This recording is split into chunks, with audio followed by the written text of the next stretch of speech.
ಶಿವ ಅಂದರೆ ಏನು? ಅಥವಾ ಶಿವ ಅಂದರೆ ಯಾರು? ನೀವು ಯೋಚಿಸಬಹುದಾದ ಎಲ್ಲದರ ಮಿಶ್ರಣ ಅವನು. ಒಳ್ಳೆಯದು ಕೆಟ್ಟದ್ದು ಅಸಖ್ಯವಾದ್ದು. ನಾವು ಜೀವನದ ಪದರಗಳನ್ನು ಬಿಡಿಸ್ತಾ ಬಂದ್ವಿ. ನಮಗೆ ಅಲ್ಲಿ ಸಿಕ್ಕಿದ್ದು ಶೂನ್ಯ. ಅದಕ್ಕೆ ಶಿವ ಅಂದ್ವಿ. ಯಾವುದು ಇಲ್ಲವೋ ಅದು. ಕೆಲವು ಯೋಗಿಗಳು ಬಳೆ ಹಾಕಿರ್ತಾರೆ, ಬಲಹೊಳ್ಳೆನ ಜೇನುಮೇಣದಿಂದ ಮುಚ್ಚಿರ್ತಾರೆ. ಅವರು ಈ ಪ್ರಕ್ರಿಯೆನ ದೇಹನ ಮೀರಿ ಹೋಗೋಕೆ ಬಳಸಿದ್ರು. ತಂತ್ರ, ಯಂತ್ರ, ಮಂತ್ರ ಇವೆಲ್ಲ ಸಾಧಕರ ಮೇಲಿರುತ್ತಾ? ತಂತ್ರ ವಿವೇಕರಹಿತ. ಯಾವ ಥರದ ಪವಾಡ ಮಾಡ ಬಯಸ್ತೀರೋ ಅದಕ್ಕೆ ತಕ್ಕನಾಗಿ ತಂತ್ರ ಬಳಸ್ತೀರಿ. ಧ್ಯಾನಲಿಂಗದ 7 ಚಕ್ರಗಳು ಕುಂಡಲಿನಿಗೆ ಯಾವ ರೀತಿಯಲ್ಲಾದರೂ ಸಂಬಂಧಿಸಿದ್ದ? ಕುಂಡಲಿನಿ ಮೇಲಕ್ಕೇರಿದಾಗ ಮನುಷ್ಯರಾಗಿ ಯಾವುದು ಅಸಾಧ್ಯ ಅನಿಸಿತ್ತೋ ಅದು ಜೀವಂತ ಸಾಧ್ಯತೆಯಾಗುತ್ತೆ. ಧ್ಯಾನಲಿಂಗ ಭೂಮಿಯ ಆಯಸ್ಸಿನ ನಂತರವೂ ಇರುತ್ತೆ.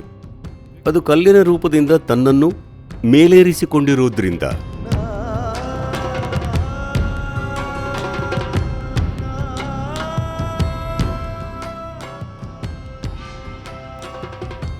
ಜಯ ಜಯ ಜಯ ಮಹಾದೇವ, ಜಯ ಜಯ ಜಯ ಮಹಾದೇವ. ಶಿವ ಶಂಕರ ಆದಿ ಅನಂತ, ಶಿವ ಶಂಕರ ಆದಿ ಅನಂತ. ಜಯ ಜಯ ಜಯ ಜಯ ಜಯ ಜಯ ಜಯ ಜಯ ಜಯ ಜಯ ಮಹಾದೇವ.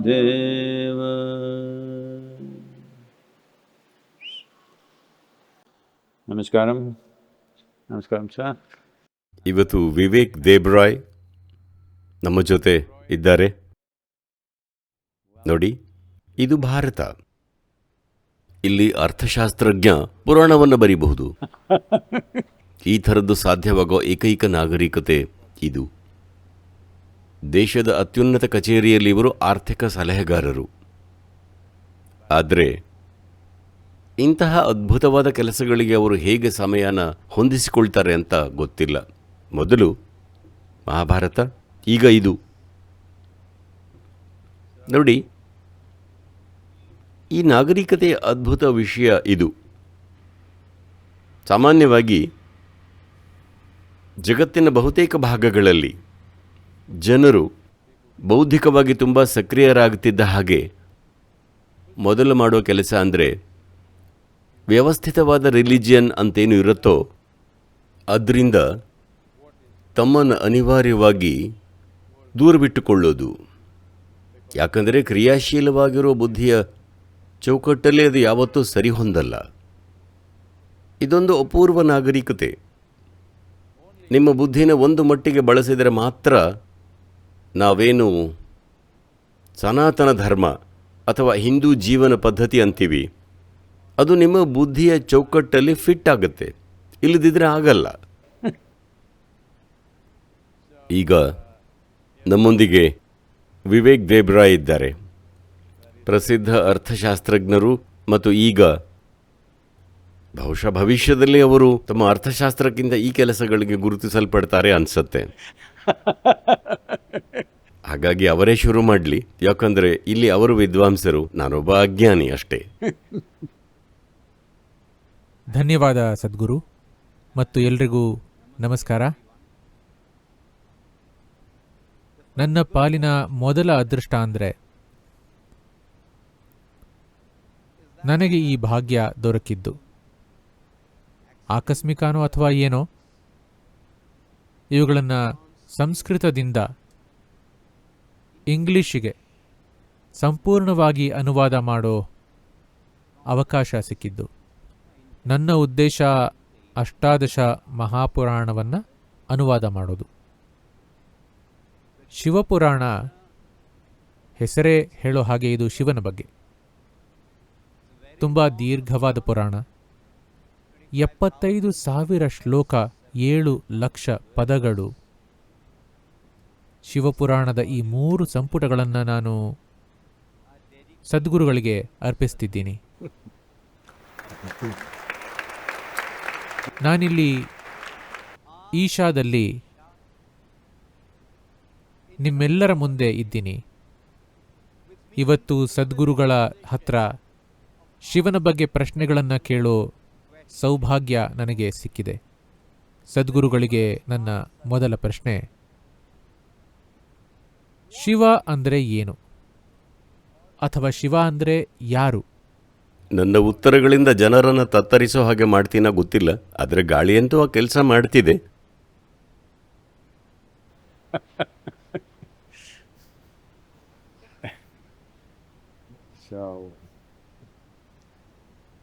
ಈಗ ನೀವು ಶಿವನನ್ನು 2 ರೀತಿಯಲ್ಲಿ ಉಲ್ಲೇಖಿಸಿದ್ರಿಂದ, ಒಂದು ಅದೇನು ಅಂದ್ರಿ, ಇನ್ನೊಂದು ಅದು ಯಾರು ಅಂದ್ರಿ. ಸಾಮಾನ್ಯವಾಗಿ ಹಾಗೆ ಕೇಳಲ್ಲ, ಅವರು ಯಾರು ಅಂತಾರೆ, ಇದು ಏನು ಅಂತಾರೆ. ಇಲ್ಲಿ ಎರಡನ್ನೂ ಬಳಸ್ತಿದ್ದೀರಿ, ಏನದು ಯಾರದು ಅಂತ. ಹಲವು ರೀತಿಯಲ್ಲಿ ಅದೇ ಉತ್ತರ. ಅದು ಅದು ಅದು ಅದು ಅವನು ಮತ್ತು ಅವೆಲ್ಲಾನು ಮೀರಿದ್ದು. ಈಗ ಪದಗಳನ್ನು ಬಳಸ್ತಿರೋದ್ರಿಂದ ತಾರ್ಕಿಕವಾಗಿ ಸೂಕ್ತ ಅನ್ನೋ ತರಹ ಮಾತನಾಡಬೇಕಾಗುತ್ತೆ. ಅದು ತುಂಬ ಕಷ್ಟದ ಕೆಲಸ. ನಾನು ಜೀವನ ಇಡೀ ಒದ್ದಾಡ್ತಾ ಬಂದಿದ್ದೀನಿ. ಅವ್ಯಕ್ತವಾದದ್ದನ್ನು, ಅತೀತವಾದದ್ದನ್ನು ತಾರ್ಕಿಕವಾಗಿ ಸರಿ ಅನ್ನಿಸೋ ಹಾಗೆ ಹೇಗೆ ಹೇಳೋದು ಅಂತ. ಯಾಕಂದರೆ ತರ್ಕ ವಿನಿಮಯದ ಭಾಷೆ. ಭಾಷೆ ಒಂದು ವಿನಿಮಯ. ಈ ವಿನಿಮಯದಲ್ಲಿ ಅತೀತವಾದದ್ದನ್ನು ತರೋದು ನನ್ನ ಕೆಲಸ ಆಗಿದೆ. ಈಗ ಕೆಲವರಿಗೆ ಅರ್ಥ ಆಗತ್ತೆ ಅಥವಾ ಹಾಗೆ ಅಂದ್ಕೋತಾರೆ, ಕೆಲವರು ಅಪಾರ್ಥ ಮಾಡ್ಕೋತಾರೆ, ಕೆಲವರು ಪರವಶರಾಗ್ತಾರೆ, ಕೆಲವರು ಅಲ್ಲಗಳೀತಾರೆ. ಇವೆಲ್ಲ ಆಗತ್ತೆ. ನೀವು ಬಾಯಿ ತೆರೆದ ಕೂಡಲೇ ಇವೆಲ್ಲ ಆಗತ್ತೆ ಅಂತ ನಿಮಗೆ ಗೊತ್ತಿರಬೇಕು. ಯಾಕಂದರೆ ನೀವು ಅತೀತವಾದದ್ದನ್ನು ಪದಗಳಲ್ಲಿ ಹೇಳೋದಕ್ಕೆ ನೋಡ್ತಿದ್ದೀರಿ. ಜಗತ್ತಿನ ಜೊತೆ ವ್ಯವಹರಿಸೋಕೆ ಯಾವುದೇ ದಾರಿ ಅಥವಾ ಬೇರೆ ಇನ್ಯಾವುದೇ ದಾರಿ ಇಲ್ಲ. ನೋಡಿ, ನಿಮಗೆ ಈಗ ನಾನು ಗೊತ್ತಿದ್ದೇ ಈ ಪದವನ್ನು ಬಳಸ್ತಿದ್ದೀನಿ. ನೀವೀಗ ವಿನಿಮಯದ ಭ್ರಷ್ಟತೆಯಲ್ಲಿ ಭಾಗಿಯಾಗಬಾರದು ಅಂತಿದ್ದರೆ, ಯಾಕಂದರೆ ಯಾವ ವಿನಿಮಯನೂ ಪರ್ಫೆಕ್ಟ್ ಆಗಿರಲ್ಲ. ಎಲ್ಲ ವಿನಿಮಯಗಳು ಅದನ್ನು ಈ ಥರ ನೋಡಿದರೆ ಒಂದು ಥರ ಅನಿಸುತ್ತೆ, ಇನ್ನೊಂದು ಥರ ನೋಡಿದರೆ ಮತ್ತೊಂದು ಥರ ಅನಿಸುತ್ತೆ. ಯಾವ ದಿಕ್ಕಲ್ಲಿ ನಿಂತು ನೋಡ್ತಿದ್ದೀರಿ ಅನ್ನೋದ್ರ ಮೇಲಿರುತ್ತೆ. ಈ ವಿನಿಮಯದಲ್ಲಿ ನೀವು ತೊಡಗಿಕೊಂಡ ಕೂಡಲೇ ನೀವು ಕಳಂಕಿತರ ಹಾಗೆ ಕಾಣಿಸೋ ರಿಸ್ಕ್ ಇರುತ್ತೆ. ನೀವೇನು ಮಾಡಿಲ್ಲದೆ ಇರಬಹುದು, ಆದರೆ ಹಾಗೆ ಕಾಣ್ತೀರಿ. ಯಾಕಂದರೆ ಜನರಲ್ಲಿ ಪರಿಶುದ್ಧತೆಯ ಬಗ್ಗೆ ಇನ್ನಿಲ್ಲದಂತೆ ಅವಾಸ್ತವಿಕ ವಿಚಾರಗಳಿರುತ್ತವೆ. ಅದು ಯಾವತ್ತೂ ಆಗಲ್ಲ, ಅದಕ್ಕೆ ಅದನ್ನು ತಲುಪಲ್ಲ. ಯಾಕಂದರೆ ಅವಾಸ್ತವಿಕ ವಿಚಾರ ಇಟ್ಕೊಂಡಿದ್ದಾರೆ. ಈ ನಿಟ್ಟಿನಲ್ಲಿ ಶಿವ ನೆರವಿಗೆ ಬರ್ತಾನೆ. ಯಾಕಂದರೆ ನೀವು ಅವನನ್ನು ಪರಿಶುದ್ಧವಾದ ರೀತಿಯಲ್ಲಿ ಇಡೋಕ್ಕಾಗಲ್ಲ. ಅವನು ಒಟ್ಟಿಗೆ ಎಲ್ಲನೂ ಆಗಿದ್ದಾನೆ. ಹಾಗಾಗಿ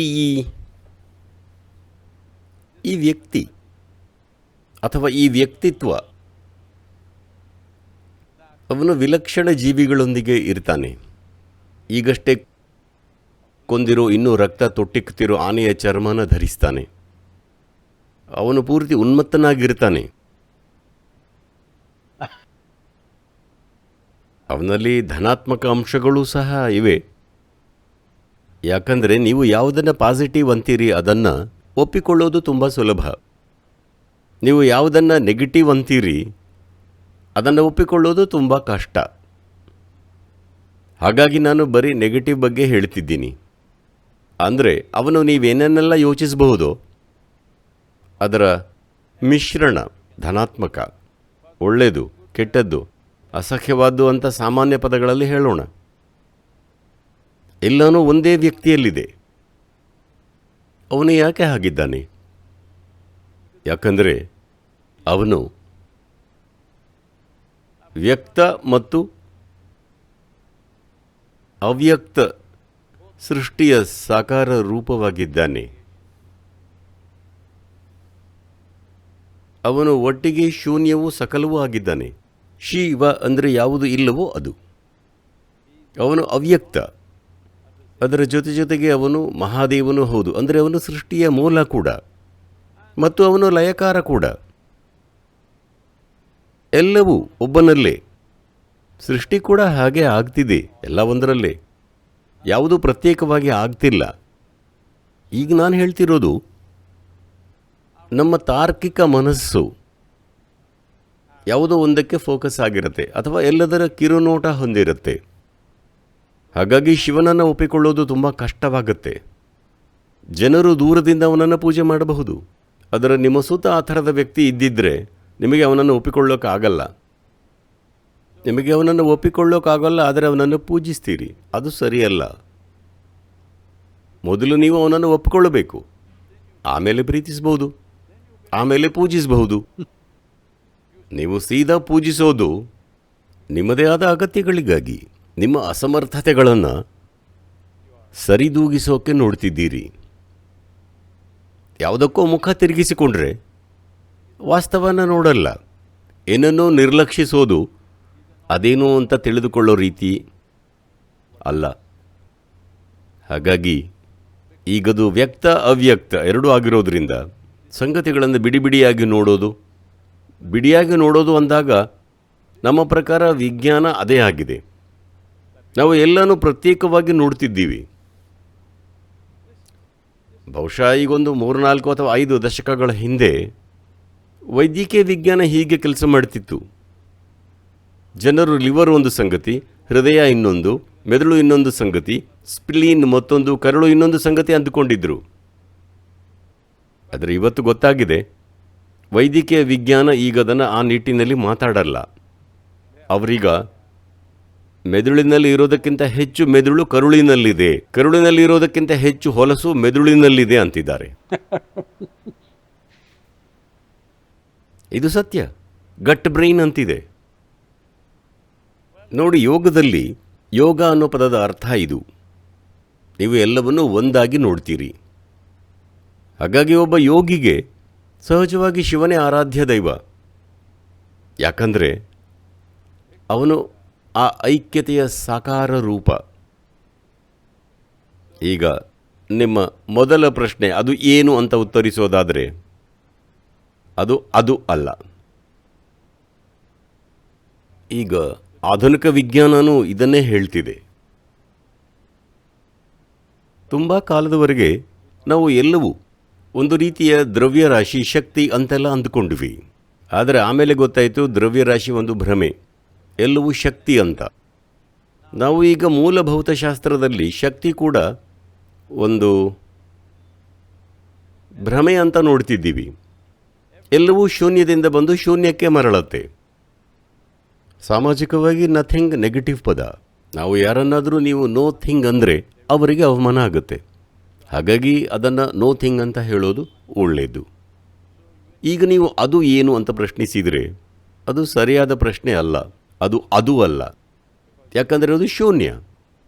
ಏನೋ ಒಂದಿದ್ರೆ ಅದು ಅನ್ನಬಹುದು. ಆಮೇಲೆ ಯಾರು ಅವನು ಯಾರು ಅಂದಾಗ ಸ್ವಲ್ಪ ಮಟ್ಟಿಗೆ ಸರಿಯಾದ ಪ್ರಶ್ನೆ. ಯಾಕಂದರೆ ಆ ಶೂನ್ಯತ್ವದ ವಿಸ್ತಾರವನ್ನು ಅರಿತುಕೊಂಡ ಯಾರೇ ಆಗಲಿ, ಯಾಕಂದರೆ ಸೃಷ್ಟಿಯ ಮೂಲ ಮತ್ತು ಅದರ ಸಾರವಾಗಿರೋ ಶೂನ್ಯತ್ವ ಅಥವಾ ನಥಿಂಗ್ನೆಸ್ಸನ್ನು ಅರಿತುಕೊಳ್ಳದೆ ನಿಮಗೆ ಯಾವುದರಲ್ಲೂ ಸರಿಯಾದ ಗ್ರಹಿಕೆ ಇರಲ್ಲ. ನೀವು ಎಲ್ಲನೂ ಬಿಡಿಯಾಗಿ ಗ್ರಹಿಸಿದ್ರಿ.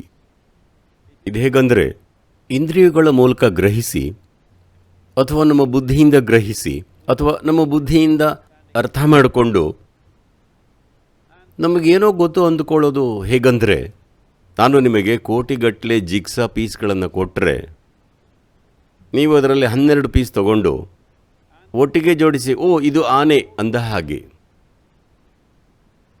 ಅದು ಕೋಟಿಯಲ್ಲಿ ಬರೀ 12 ಪೀಸ್ಗಳು ಅಷ್ಟೇ. ಅಂದರೆ ನಮ್ಮ ಇಂದ್ರಿಯಗಳಿಂದ ನಾವು ಯಾವ ತೀರ್ಮಾನಕ್ಕೆ ಬಂದರೂ, ನಮ್ಮ ಬುದ್ಧಿಯ ಮೂಲಕ ಯಾವ ತೀರ್ಮಾನಕ್ಕೆ ಬಂದರೂ, ಸಾಮಾಜಿಕವಾಗಿ ಸಾಂಸ್ಕೃತಿಕವಾಗಿ ಯಾವೆಲ್ಲ ತೀರ್ಮಾನಕ್ಕೆ ಬಂದರೂ ಶಿವ ಅನ್ನೋ ಶಬ್ದ ಹೇಳಿದಾಗ ಅದಕ್ಕೆ ಅರ್ಥ ಇಲ್ಲ. ಯಾಕಂದರೆ ಅದು ಅಸೀಮವಾದ ಶೂನ್ಯದಿಂದ ಹೊರಹೊಮ್ಮುತ್ತೆ. ಅದು ಎಲ್ಲೆಡೆ ಇದೆ. ಏನೋ ಸಂಗತಿಯಾದರೆ ಒಂದು ಕಡೆ ಇರುತ್ತೆ, ಆದರೆ ಶೂನ್ಯ ಎಲ್ಲ ಕಡೆ ಇದೆ. ಇವತ್ತು ಅಣುವಿಜ್ಞಾನಿಗಳು ಮತ್ತು ಬ್ರಹ್ಮಾಂಡ ವಿಜ್ಞಾನಿಗಳು ಹೇಳೋಕೆ ಶುರು ಮಾಡಿದ್ದಾರೆ, ಅಣುವಿನ 99.9% ಭಾಗ ಖಾಲಿ ಇದೆ, ಶೂನ್ಯ ಅಂತ. ಏನೇನೋ ತುಂಬಿಕೊಂಡಿಲ್ಲ, ಖಾಲಿ. ಬ್ರಹ್ಮಾಂಡದ 99.9% ಕೂಡ ಖಾಲಿ ಇದೆ. ಅದನ್ನು ಹೇಗೆ ನಿರ್ಲಕ್ಷಿಸ್ತೀರಿ? ಹಾಗಾಗಿ ಇಲ್ಲಿ ಈ ನಾಗರಿಕತೆಯಲ್ಲಿ ನಾವು ಜೀವನದ ಪದರಗಳನ್ನು ಬಿಡಿಸೋಕೆ ಶುರು ಮಾಡಿದ್ವಿ. ಅಲ್ಲಿ ಮೇಲೆ ಹೋಗಿ ಮಾಡೋದಲ್ಲ, ಯಾಕಂದರೆ ಅದು ತುಂಬ ಅವಾಸ್ತವಿಕ. ಯಾಕಂದರೆ ಒಬ್ಬ ಮನುಷ್ಯನೂ ಕೂಡ ಒಂದು ಸಣ್ಣ ವಿಶ್ವವೇ ಆಗಿದ್ದಾನೆ. ಒಬ್ಬ ಮನುಷ್ಯ ಅತಿ ಸೂಕ್ಷ್ಮವಾದ ಒಂದು ವಿಶ್ವ. ಹಾಗಾಗಿ ನಾನು ಅಂತ ಕರೆಯೋ ಈ ಪುಟ್ಟ ವಿಶ್ವನ ಎಳೆ ಎಳೆಯಾಗಿ ಬಿಡಿಸ್ತಾ ಹೋದ್ವಿ. ಇಡೀ ನಾಗರಿಕತೆ ಅದರ ಮೇಲೆ ಕೇಂದ್ರೀಕೃತವಾಗಿತ್ತು. ಇಡೀ ನಾಗರಿಕತೆಯನ್ನು ಇದರ ಮೇಲೆ ಕಟ್ಟಿದ್ದು, ಮನುಷ್ಯನನ್ನು ಎಳೆ ಎಳೆಯಾಗಿ ಬಿಡಿಸೋದು. ಪೂರ್ತಿಯಾಗಿ ಬಿಡಿಸಿದಾಗ ಅಲ್ಲಿದ್ದದ್ದು ಬರೀ ಶೂನ್ಯ. ಅದಕ್ಕೆ ಶಿವ ಅಂದ್ವಿ. ಯಾವುದು ಇಲ್ಲವೋ ಅದು. ಸಾವಿರಾರು ವರ್ಷಗಳ ಹಿಂದೆ ನಾವು ಹೇಳಿದ್ವಿ, ಎಲ್ಲವೂ ಬಂದಿದ್ದು ಈ ಶೂನ್ಯದಿಂದ ಅಂತ. ನೋಡಿ, ಗಣಿತದಲ್ಲಿ 0 ಅಥವಾ ಶೂನ್ಯವನ್ನು ಕೊಟ್ಟಿದ್ದು ಈ ನಾಗರಿಕತೆ ಅನ್ನೋದು ಕಾಕತಾಳೀಯ ಅಲ್ಲ. ಯಾಕಂದರೆ ಶಿವ ಅಂದರೆ ಅದೇನೆ, ಖಾಲಿ, ಶೂನ್ಯತ್ವ. ಇವತ್ತು ಸಾಕಷ್ಟು ಸಂಶೋಧನೆ ಮತ್ತು ಆಳವಾದ ಅಧ್ಯಯನದಿಂದ ಆಧುನಿಕ ವಿಜ್ಞಾನನೂ ಅದೇ ಸಂಗತಿಯನ್ನು ಹೇಳ್ತಾ ಇದೆ. ಈಗ ಅವರು ವಿಶ್ವದ ಗರ್ಭ ಅಥವಾ ವಿಶ್ವದ ಸಾರ ಶೂನ್ಯ ಅಂತಿದ್ದಾರೆ. ಅಲ್ಲದೆ ಜೊತೆಗೆ ಇದನ್ನೂ ಹೇಳುತ್ತಿದ್ದಾರೆ, ಇಲ್ಲಿವರೆಗೆ ಏನೋ ಕಾರ್ಯಗೈತಿರಬೇಕಂದ್ರೆ ಅದೇನೋ ಒಂದು ಆಗಿರಬೇಕು. ಅದು ವಿದ್ಯುತ್ ಶಕ್ತಿ, ವಿದ್ಯುತ್ ಕಾಂತೀಯ ಶಕ್ತಿ, ಅಲ್ಲಿ ಏನಾದರೂ ಒಂದು ಬಲ ಇರಬೇಕಿತ್ತು. ಎಲ್ಲಿ ಈ ಯಾವ ರೀತಿಯ ಬಲವೂ ಇಲ್ಲವೋ, ಎಲ್ಲನೂ ಅಳಿಸಿ ಹೋಗಿದೆಯೋ, ಅದು ಅತ್ಯಂತ ಶಕ್ತಿಯುತವಾದದ್ದು. ಅದನ್ನು ಏನಂತ ಕರಿಬೇಕು ಅಂತ ಗೊತ್ತಿಲ್ಲದೆ ಅದನ್ನು ಡಾರ್ಕ್ ಎನರ್ಜಿ ಅಂತಿದ್ದಾರೆ. ನಾವು ಶಿವನನ್ನು ಯಾವಾಗಲೂ ಡಾರ್ಕ್ ಅಥವಾ ಕಾಳ ಅಂದ್ವಿ. ಹಾಗಾಗಿ ಇದು ನಾನು ಉತ್ತರ ಹೇಳೋ ಪ್ರಶ್ನೆ ಅಲ್ಲ, ಆದರೆ ಅದನ್ನು ಧಾರೆ ಎರೆಯಬಲ್ಲೆ. ಅದನ್ನು ಸ್ವೀಕರಿಸೋಕೆ ತಯಾರಿರೋ ಜನರಿಗಾಗಿ ಕಾಯ್ತಿದ್ದೀನಿ. ಅಲ್ಲಿ ತನಕ ಅವರನ್ನು ಪುಸ್ಲಾಯಿಸಬೇಕು. ಅವರನ್ನು ಒಲಿಸೋದ್ರಲ್ಲಿ, ರಂಜಿಸೋದ್ರಲ್ಲಿ ಇದ್ದೀನಿ. ಬಹುಶಃ ಒಂದಿನ ಅವರನ್ನು ರಂಜಿಸಿ ನನಗೆ ಸಾಕಾಗಬಹುದು. ನೀವು ಒಂದು ಮಟ್ಟಿಗೆ ಅದಕ್ಕೆ ಉತ್ತರಿಸಿದ್ರಿ. ಆದರೆ ಅವನ ಸಗುಣ ರೂಪವನ್ನು ಪರಿಗಣಿಸಿದರೆ, ಸದ್ಯಕ್ಕೆ ಅವನ ನಿರ್ಗುಣ ರೂಪವನ್ನು ಪಕ್ಕಕ್ಕಿಡೋಣ. ನಾವು ಶಿವನ 100 ಹೆಸರುಗಳನ್ನು ಅಥವಾ 1000 ಹೆಸರುಗಳ ಬಗ್ಗೆ ಮಾತಾಡಿದಾಗ ಅಷ್ಟಮೂರ್ತಿ, ಪೂರ್ವಕ್ಕೆ ತತ್ಪುರುಷ, ದಕ್ಷಿಣಕ್ಕೆ ಅಘೋರ, ಇನ್ನೂ ಹಲವು ಇವೆ. ಇವೆಲ್ಲ ಅವನ ಬೇರೆ ಬೇರೆ ಅಭಿವ್ಯಕ್ತಿಗಳ ಆ ಅನಂತ ಸ್ವರೂಪ ಏನಿದೆ ಅದರ ಒಂದು ಸಣ್ಣ ಅಂಶಾನ, ಅಥವಾ ಅದು ಗ್ರಹಿಸೋಕೆ ನೋಡ್ತಿರೋ ವ್ಯಕ್ತಿಯ ಸಮಸ್ಯೆನಾ ಅಂತ? ಅದು ಕಿರಿದಾದ ದೃಷ್ಟಿಯ ಸಮಸ್ಯೆನಾ ಅಥವಾ ಎರಡೂನಾ? ಅದು ಕಿರಿದಾದ ದೃಷ್ಟಿಯ ಸಮಸ್ಯೆ. ಆದರೆ ಇದರ ಬಗ್ಗೆ ಯಾರು ಮಾತಾಡಿದ್ರೋ ಅವರಿಗೂ ಬಹುಶಃ ನನಗಿರೋ ಸಮಸ್ಯೆನೇ ಇರಬಹುದು. ಅತೀತವಾದದ್ದನ್ನು ಪದಗಳಲ್ಲಿ ಹೇಳೋ ಸಮಸ್ಯೆ. ನೀವು ಅನಂತತೆಯ ಬಗ್ಗೆ ಮಾತಾಡಿದರೆ ಯಾರಿಗೂ ಅರ್ಥ ಆಗಲ್ಲ. ಅದರ ತುಣುಕಿನ ಬಗ್ಗೆ ಹೇಳಿದರೆ ಕೆಲವರು ಅರ್ಥ ಆಯಿತು ಅಂದ್ಕೋತಾರೆ. ನೀವೊಂದು ಸಂಖ್ಯೆ ಹಾಕಬೇಕು. ಈಗ ನೀವು ಅವನು ಶೂನ್ಯ ಅಂದರೆ ಯಾರಿಗೂ ಅರ್ಥ ಆಗಲ್ಲ. ಅವನು 1008 ಅಂದರೆ ಯಾರಿಗೆ ಲೆಕ್ಕ ಮಾಡೋಕ್ಕಾಗುತ್ತೋ ಅವರಿಗೆ ಅರ್ಥ ಆಗತ್ತೆ. ಹಾಗಾಗಿ ಬಹುಶಃ ಹಿಂದಿನ ಋಷಿಗಳು ಮುನಿಗಳಿಗೂ ಇದೇ ಸಮಸ್ಯೆ ಇತ್ತು ಅಂತ ಅನಿಸುತ್ತೆ. ಅತೀತವಾದದ್ದನ್ನು ಪದಗಳಲ್ಲಿಡೋ ಸಮಸ್ಯೆ. ಆ ಪ್ರಯತ್ನದಲ್ಲಿ ಬಹುಶಃ ಅವರು ಇದನ್ನೆಲ್ಲ ಹೇಳಿರಬಹುದು. ಹಾಗಿದ್ದರೆ ಲಿಂಗ ಅನ್ನೋದು ನಿಜವಾಗಿಯೂ ಏನು? ನಾನು ನಿರ್ದಿಷ್ಟವಾಗಿ ಧ್ಯಾನಲಿಂಗ ಅಥವಾ ಜ್ಯೋತಿರ್ಲಿಂಗಗಳ ಬಗ್ಗೆ ಈಗ ಮಾತಾಡ್ತಾ ಇಲ್ಲ. ತಾತ್ವಿಕವಾಗಿ ಲಿಂಗ ಅಂದರೆ ಏನು? ಅದು ಕೂಡ ತರ್ಕಗಳಲ್ಲಿ ಇಡೋ ಒಂದು ಪ್ರಯತ್ನನ? ಲಿಂಗ ಅನ್ನೋ ಪದ ಲೀನ ಅನ್ನೋದರಿಂದ ಬಂದಿದ್ದು. ಮೂಲಭೂತವಾಗಿ ಅದರ ಅರ್ಥ ಮೂಲ ರೂಪ. ಬಾಕಿ ಎಲ್ಲನೂ ಒಂದು ರೂಪ, ಆದರೆ ಇದು ಮೂಲ ರೂಪ. ಇದನ್ನು ಮೂಲ ರೂಪ ಅನ್ನೋದು ಯಾಕಂದರೆ ಇವತ್ತು ಇದು ಯಾವುದೇ ಅನುಮಾನ ಇಲ್ಲದೆ ಸಾಬೀತಾಗಿದೆ.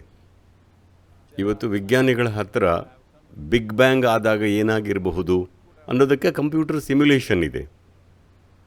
ಆ ಸಿಮ್ಯುಲೇಷನ್ ಒಂದು ಅಂಡಾಕಾರದ ರೂಪವನ್ನು ತೋರಿಸುತ್ತೆ. ಬ್ರಹ್ಮಾಂಡದ ಅಧ್ಯಯನ ಮಾಡ್ತಿರೋರು ಪ್ರಬಲವಾದ ಟೆಲಿಸ್ಕೋಪ್ನಿಂದ ಅಥವಾ ರೇಡಿಯೋ ಅಲೆಗಳಿಂದ ನೋಡ್ತಿರೋರು ಸಹ ಇವತ್ತು ಹೇಳ್ತಿರೋದೇನೆಂದರೆ ಹಲವಾರು ಗ್ಯಾಲಕ್ಸಿಗಳ ಗರ್ಭ ಅಂಡಾಕಾರದಲ್ಲಿದೆ ಅಂತ. ಇನ್ನೂ ಅನೇಕ ಗ್ಯಾಲಕ್ಸಿಗಳಿವೆ. ಹೆಸರಿಲ್ಲದ ಅಸಂಖ್ಯಾತ ಗ್ಯಾಲಕ್ಸಿಗಳು ಸ್ವಭಾವತಃ ಅಂಡಾಕಾರದಲ್ಲಿವೆ. ಆದರೆ ಕೆಲವು ಸುಲಭವಾಗಿ ಗೋಚರಿಸಬಹುದಾದ ಗ್ಯಾಲಕ್ಸಿಗಳು ಸಾಮಾನ್ಯವಾಗಿ ಸುರುಳಿ ಆಕಾರದಲ್ಲಿವೆ. ಆ ಗ್ಯಾಲಕ್ಸಿಗಳು ಹೆಚ್ಚು ಗೋಚರವಾಗುತ್ತವೆ, ಯಾಕಂದರೆ ಅವಿನ್ನು ವಿಸ್ತರಿಸ್ತಾ ಇವೆ. ವಿಸ್ತರಿಸ್ತಾ ಇರೋದರಿಂದ ಅದರಲ್ಲಿನ ಅನಿಲಗಳು ದ್ರವ್ಯಗಳಾಗ್ತಿರುತ್ತವೆ. ಹಾಗಾಗಿ ನಕ್ಷತ್ರಗಳು ಪ್ರಕಾಶಮಾನವಾಗಿ ಪ್ರಜ್ವಲಿಸ್ತಿರುತ್ತೆ. ಅವು ಸುಲಭವಾಗಿ ಗೋಚರವಾಗುತ್ತೆ. ಅಂಡಾಕಾರದ ಗರ್ಭವಿರೋ ಗ್ಯಾಲಕ್ಸಿಗಳು ಸುಲಭವಾಗಿ ಗೋಚರಿಸಲ್ಲ, ಯಾಕಂದರೆ ಅದರಲ್ಲಿನ ಅನಿಲಗಳ ಮಟ್ಟ ಕಡಿಮೆ ಇರುತ್ತೆ. ನಕ್ಷತ್ರಗಳು ಪ್ರಕಾಶಮಾನವಾಗಿ ಪ್ರಜ್ವಲಿಸ್ತಿರಲ್ಲ. ನಿಮಗಿದನ್ನು ಹೇಳಬೇಕು, ಬಹುಶಃ 70ರ ದಶಕದಲ್ಲಿ ಅನಿಸುತ್ತೆ, ಅಮೆರಿಕ ಮತ್ತು ರಷ್ಯಾದವರು ಸ್ಪರ್ಧೆಗಿಳಿದಿದ್ರು. ಇಬ್ಬರ ಮಧ್ಯೆ ಶೀತಲ ಸಮರ ಅಥವಾ ಕೋಲ್ಡ್ ವಾರ್ ನಡೀತಿತ್ತು. ಆ ಸಮಯದಲ್ಲಿ ವೈಜ್ಞಾನಿಕವಾಗಿ ಯಾರು ಹೆಚ್ಚು ಪ್ರಗತಿ ಹೊಂದಿದ್ದಾರೆ ಅಂತ ಸಾಬೀತು ಮಾಡೋಕೆ ನೋಡ್ತಿದ್ರು. ದುರದೃಷ್ಟವಶಾತ್ ಅವರಿಗೆ ಮತ್ತೆ ಅದನ್ನೇ ಮಾಡ್ತಿದ್ದಾರೆ. ಆಗ ಆ ಎರಡೂ ದೇಶಗಳು ನ್ಯೂಕ್ಲಿಯರ್ ಉಪಕರಣನ, ಒಂದು ಪ್ರಬಲವಾದ ನ್ಯೂಕ್ಲಿಯರ್ ಉಪಕರಣನ ಪರಿಶೋಧಿಸೋ ಪ್ರಯತ್ನದಲ್ಲಿದ್ದರು. ಚಂದ್ರನ ಮೇಲೆ ಅವರದನ್ನು ಬಹುಶಃ ಮಾಡ್ತಿದ್ರು. ಆದರೆ ಯಾಕೆ ಮಾಡಲಿಲ್ಲ ಅನ್ನೋದಕ್ಕೆ ಏಕೈಕ ಕಾರಣ ಅಂದರೆ ಅವರಿಗೆ ಮನವರಿಕೆ ಆಯಿತು, ಭೂಮಿ ಮೇಲೆ ನ್ಯೂಕ್ಲಿಯರ್ ಬಾಂಬನ್ನು ಸ್ಫೋಟಿಸಿದರೆ ಅದು ದೊಡ್ಡ ಬೆಂಕಿಯ ಉಂಡೆಯನ್ನು ಉಂಟು ಮಾಡುತ್ತೆ. ಸೂರ್ಯನ ಗರ್ಭದಲ್ಲಿರುವಷ್ಟೇ ಉಷ್ಣತೆ ಹೊಂದಿರೋ ಬೆಂಕಿಯ ಉಂಡೆ, ಮಶ್ರೂಮ್ ಥರ ಮೋಡ ಉಂಟಾಗುತ್ತೆ. ಆದರೆ ಇವೆಲ್ಲ ಚಂದ್ರನ ಮೇಲೆ ಆಗಲ್ಲ, ಯಾಕಂದರೆ ಅಲ್ಲಿ ವಾತಾವರಣ ಇಲ್ಲ. ದೊಡ್ಡ ಸ್ಫೋಟ ಕೂಡ ಆಗಲ್ಲ, ಸಣ್ಣ ಕಿಡಿ ಆಗಬಹುದು. ಹಾಗಾಗಿ ಕೈಬಿಟ್ರು, ಯಾಕಂದರೆ ಅವರಿಗೆ ಅಲ್ಲಿ ಆ ಡ್ರಾಮಾ ಮಾಡೋಕ್ಕಾಗಲ್ಲ. ಒಂದು ವೇಳೆ ಚಂದ್ರ ಆ ನ್ಯೂಕ್ಲಿಯರ್ ಸ್ಫೋಟದಿಂದ ಹೊತ್ತಿ ಉರಿದಿದ್ರೆ ನಾವು ಮಾಡಿದ್ದು ಅಂತ ಹೇಳ್ಕೋಬಹುದಲ್ಲ. ನಾವು ಅಷ್ಟು ಒರಟರಾಗಿದ್ದೀವಿ, ಸರಿನಾ?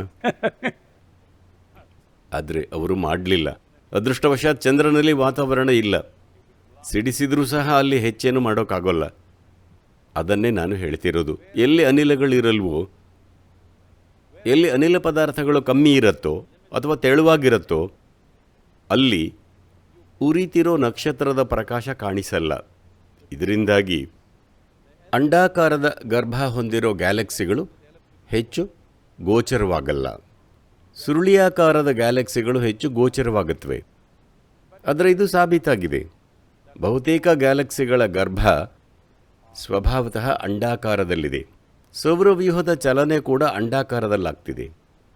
ಅಂಡಾಕಾರ ಸಹಜವಾಗಿ ಉಂಟಾಗೋ ಒಂದು ರೂಪ, ಯಾಕಂದರೆ ಅವ್ಯಕ್ತವಾದದ್ದು ವ್ಯಕ್ತವಾಗೋಕೆ ಶುರುವಾದಾಗ ಉಂಟಾಗೋ ಮೊದಲ ರೂಪ ಅಂಡಾಕಾರ ಅಥವಾ ಅಂಡಾಂಭ. ಅಂಡಾಕಾರ 3 ಆಯಾಮಗಳಲ್ಲಿದ್ದಾಗ ಅದು ಅಂಡಾಂಭ. ಅಲ್ಲದೆ ನಮಗಿದು ಅನುಭವಾತ್ಮಕವಾಗಿ ತಿಳಿದಿದೆ. ಈಗ ನೀವು ಒಂದು ಹಂತಕ್ಕೆ ಧ್ಯಾನಸ್ಥರಾಗಿ ದೇಹದೊಂದಿಗಿನ ನಿಮ್ಮ ಸಂಪರ್ಕ ಅತ್ಯಂತ ಕಡಿಮೆಯಾದಾಗ, ನೀವು ಬಹುತೇಕ ದೇಹ ಅಲ್ಲ ಅಂತಾದಾಗ, ಮತ್ತೊಮ್ಮೆ ನಮ್ಮ ಜೀವಶಕ್ತಿಗಳು ಅಂಡಾಂಭದ ರೂಪವನ್ನು ಹೊಂದುತ್ತೆ. ಈ ಪರ್ಫೆಕ್ಟ್ ಆದ ಅಂಡಾಂಭವೇ ಲಿಂಗ. ನೀವು ನೋಡಬಹುದು ಅಲ್ಲಿ ನೀರಿನಲ್ಲಿದೆ. ಈಗ ಇದನ್ನು ಲಿಂಗ ಅಂತ ಕರೆಯೋದು ಯಾಕಂದರೆ ಇದು ಆರಂಭನೂ ಹೌದು, ಅಂತ್ಯನೂ ಹೌದು. ಅಥವಾ ಇದನ್ನು ಹೀಗೆ ನೋಡೋಣ, ಇದು ಸೃಷ್ಟಿಯ ಮುಂಬಾಗಿಲು, ಇದು ಸೃಷ್ಟಿಯ ಹಿಂಬಾಗಿಲೂ ಕೂಡ. ನೀವು ಯಾವ ಕಡೆಯಿಂದಾದರೂ ಪ್ರವೇಶಿಸಬಹುದು. ನಿರ್ದಿಷ್ಟವಾಗಿ ಸ್ವಯಂಭೂ ಲಿಂಗ ಅಂದರೆ ಏನು? ಅಥವಾ ಜ್ಯೋತಿರ್ಲಿಂಗ ಅಂದರೆ ಏನು? ಸ್ವಯಂಭೂ ಅಂದಾಗ ಅದರ ಅರ್ಥ ಅದು ಸ್ವತಃ ನಿರ್ಮಿತವಾದ್ದು. ಅಂದರೆ ರೂಪವನ್ನು ಕೊಡೋ ಶ್ರಮನ ನಾವು ತಗೊಳ್ಳಿಲ್ಲ ಅಂತ. ಸಹಜವಾದ ಒಂದು ರೂಪ ಕಂಡು ಬಂತು, ಅದರಲ್ಲಿ ಒಂದು ಮಟ್ಟಿಗೆ ನಮಗೆ ಬೇಕಾದ ಆಯಾಮಗಳಿತ್ತು, ಅದನ್ನು ನಮ್ಮ ಲಿಂಗವನ್ನಾಗಿ ಆಯ್ಕೆ ಮಾಡಿ ಅದನ್ನು ಪೂಜೆಗೆ ಬಳಸಿದ್ವಿ. ಅದನ್ನೇ ಪ್ರಾಣಪ್ರತಿಷ್ಠೆ ಮಾಡಿ ಶಕ್ತಿಯುತ ಲಿಂಗವನ್ನಾಗಿಸ್ತೀವಿ. ಜ್ಯೋತಿರ್ಲಿಂಗ ಅಂದಾಗ ನೋಡಿ, ಇವತ್ತು ಇದರ ಬಗ್ಗೆ ಏನು ಹೇಳೋದು, ಬಹಳ ಸಂಕುಚಿತವಾದ ತಿಳುವಳಿಕೆ ಇದೆ. ಬರೀ 12 ಜ್ಯೋತಿರ್ಲಿಂಗಗಳಿವೆ ಅಂತ. ಅದು ಹಾಗೇನಿಲ್ಲ. ಈಗ ಜ್ಯೋತಿ ಅಂದರೆ ಬೆಳಕು. ನಮಗೆ ಬೆಳಕು ಯಾಕೆ ಮುಖ್ಯ ಅಂದರೆ, ಈಗ ನಮ್ಮ ದೃಷ್ಟಿಯ ಸಾಧನ ಹೇಗಿದೆ ಅಂದರೆ, ಬೆಳಕಿದ್ದಾಗ ಮಾತ್ರ ನಮಗೆ ನೋಡೋಕ್ಕೆ ಸಾಧ್ಯ. ನೀವು ಗೂಬೆಯಾಗಿದ್ದರೆ ಜ್ಯೋತಿರ್ಲಿಂಗಕ್ಕೆ ಬೆಲೆ ಕೊಡ್ತಿರಲಿಲ್ಲ, ಕತ್ತಲ ಲಿಂಗ ಬೇಕಿರ್ತಿತ್ತು. ಸರಿನಾ? ನಮಗೆ ಬೆಳಕಿದ್ದಾಗ ಮಾತ್ರ ನೋಡೋಕೆ ಆಗೋದ್ರಿಂದ ಲಿಂಗ ನಮ್ಮ ಪಾಲಿಗೆ ಬೆಳಕಿನ ಮೂಲವಾದಾಗ ನಮಗೆ ಸಂಗತಿಗಳನ್ನು ನೋಡೋಕೆ, ಅನುಭವಿಸೋಕೆ, ಸಾಮಾನ್ಯ ಗ್ರಹಿಕೆಯನ್ನು ಮೀರಿದ್ದನ್ನು ಗ್ರಹಿಸೋಕೆ ಅಥವಾ ಅನುಭವಿಸೋಕೆ ಆಸ್ಪದ ಮಾಡಿಕೊಟ್ಟಾಗ ಅದನ್ನು ಜ್ಯೋತಿರ್ಲಿಂಗ ಅಂತೀವಿ. 12 ಮಾತ್ರ ಇರೋದಾ? ಹಾಗೇನಿಲ್ಲ. ಸಂಪ್ರದಾಯದ ಭಾಗವಾಗಿ 12 ನಿರ್ಮಿಸಲಾಗಿದೆ. ಯಾಕಂದರೆ ಈ 12 ಲಿಂಗಗಳಿಗೆ ಕುಂಭಾಭಿಷೇಕ ಇನ್ನಿತರ ವಿಶೇಷ ಆಚರಣೆಗಳು ನಡೆಯುತ್ತವೆ. ಈಗ 12 ರಾಶಿ, 12 ತಿಂಗಳುಗಳು ಇರೋ ತರಹನೇ ಇದನ್ನು 12ಕ್ಕೆ ಸೀಮಿತವಾಗಿಸಿದ್ವಿ. ಇಲ್ಲದಿದ್ದರೆ ಭೇಟಿ ಕೊಡೋಕ್ಕಾಗದಷ್ಟು ಇರ್ತಿದ್ವು. ಪ್ರತಿಯೊಂದಕ್ಕೂ ಒಂದೊಂದು ಕಥೆಗಳಿವೆ.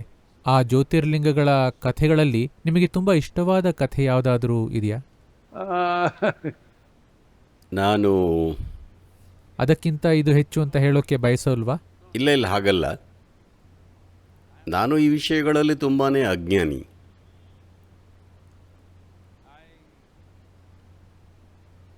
ಅವುಗಳ ಬಗ್ಗೆ ಏನೋ ನಿರ್ಲಕ್ಷ್ಯ ಅಥವಾ ಅಗೌರವದಿಂದ ಅಂತಲ್ಲ. ನನ್ನ ಜೀವನದಲ್ಲಿ ಪುರಾಣಗಳನ್ನು ಓದೋಕೆ ಸಮಯ ಇರಲಿಲ್ಲ. ಸಮಯ ಇದ್ದರೆ ನಾನು ಕಣ್ಣು ಮುಚ್ಚಿ ಕೂರ್ತೀನಿ. ಯಾಕಂದರೆ ಈ ಗ್ರಂಥವನ್ನು ಸ್ವತಃ ಶಿವನೇ ರಚಿಸಿದ್ದಾನೆ. ಬೇರೆ ಇನ್ಯಾವುದೇ ಪುರಾಣ ಗ್ರಂಥನ ಓದೋಕೆ ಬಯಸಲ್ಲ. ಯಾಕಂದರೆ ನನಗೆ ಗೊತ್ತು, ಮನುಷ್ಯರಿಗೆ ಅದನ್ನೆಲ್ಲ ಕ್ಷಮಿಸಿ. ನಾನು ನಿಮ್ಮ ಪುಸ್ತಕಗಳ ಬಗ್ಗೆ ಮಾತಾಡ್ತಿಲ್ಲ. ಇಲ್ಲ, ಪುಸ್ತಕದ ಬಗ್ಗೆ ಮಾತಾಡಬೇಕಿಲ್ಲ. ಅವರು ಅದನ್ನು ಓದಬಹುದು. ನೋಡಿ, ಮಾನವ ಮನಸ್ಸು ಹೇಗಂದರೆ, ತಾವು ಮಾಡ್ತಿರೋದ್ರಲ್ಲಿ ಅವರೆಷ್ಟೇ ಪ್ರಾಮಾಣಿಕರಾಗಿದ್ದರೂ ಅವರು ವಿಷಯಗಳನ್ನು ತಿರುಚಬಹುದು. ಮನಸ್ಸಿನ ಸ್ವಭಾವ ಅದು. ಯಾಕಂದರೆ ಮಾಹಿತಿಗಳು ಬಿಡಿಯಾಗಿ ಬರುತ್ತವೆ. ಅವನ್ನೆಲ್ಲ ಒಟ್ಟುಗೂಡಿಸಿ ಒಂದು ಪರ್ಫೆಕ್ಟ್ ಚಿತ್ರಣ ಕೊಡೋದು ಬಹುತೇಕ ಅಸಾಧ್ಯ. ಈಗ ಇದನ್ನು ಸ್ವತಃ ಸೃಷ್ಟಿಕರ್ತನೇ ರಚಿಸಿದ್ದು. ಹಾಗಾಗಿ ಇದನ್ನು ಮಾತ್ರ ಓದ್ತೀನಿ. ನನಗೆ ಸಮಯ ಇದ್ದರೆ ನಾನು ಇದನ್ನು ಓದ್ತೀನಷ್ಟೇ, ಬೇರೆ ಯಾವುದನ್ನೂ ಅಲ್ಲ. ಯಾಕಂದರೆ ಇದು ಸೃಷ್ಟಿಯ ಒಂದು ಸೂಕ್ಷ್ಮ ರೂಪ. ಇದನ್ನು ನೀವು ಲಕ್ಷಗಟ್ಟಲೆ ವರ್ಷಗಳವರೆಗೆ ಓದಿದರೂ ಇದು ಮುಗಿಯೋದಿಲ್ಲ. ಹಾಗಾಗಿ ನನಗೆ ಸಮಯ ಸಿಕ್ಕಿಲ್ಲ. ಆದರೆ ನಾನು ಉಜ್ಜಯಿನಿಗೆ ಹೋಗಿದ್ದೀನಿ. ಯಾಕಂದರೆ ನನ್ನ ಗುರು ಹೋಗಿದ್ದರು. ಮತ್ತು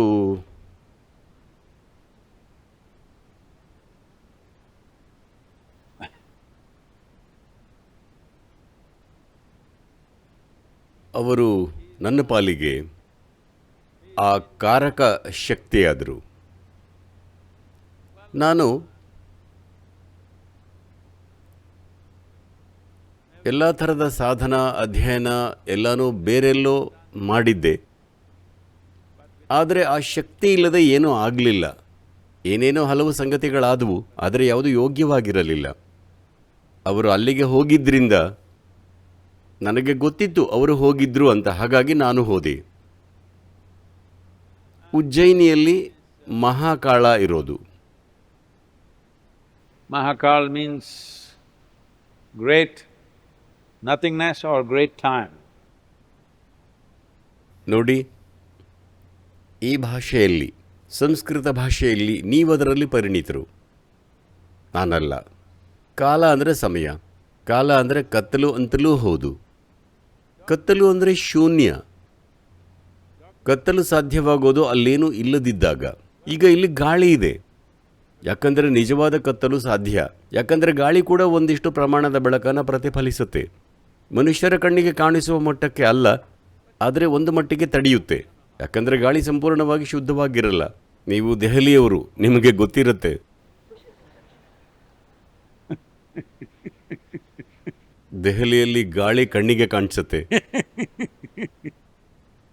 ಈಗ ಬಾಹ್ಯಾಕಾಶ ಕತ್ತಲು, ಯಾಕಂದರೆ ಅಲ್ಲೇನೂ ಇಲ್ಲ. ಹಾಗಾಗಿ ಕಾಲ ಅಂದರೆ ಸಮಯ, ಕಾಲ ಅಂದರೆ ಕತ್ತಲು, ಕಾಲ ಅಂದರೆ ಆಕಾಶ.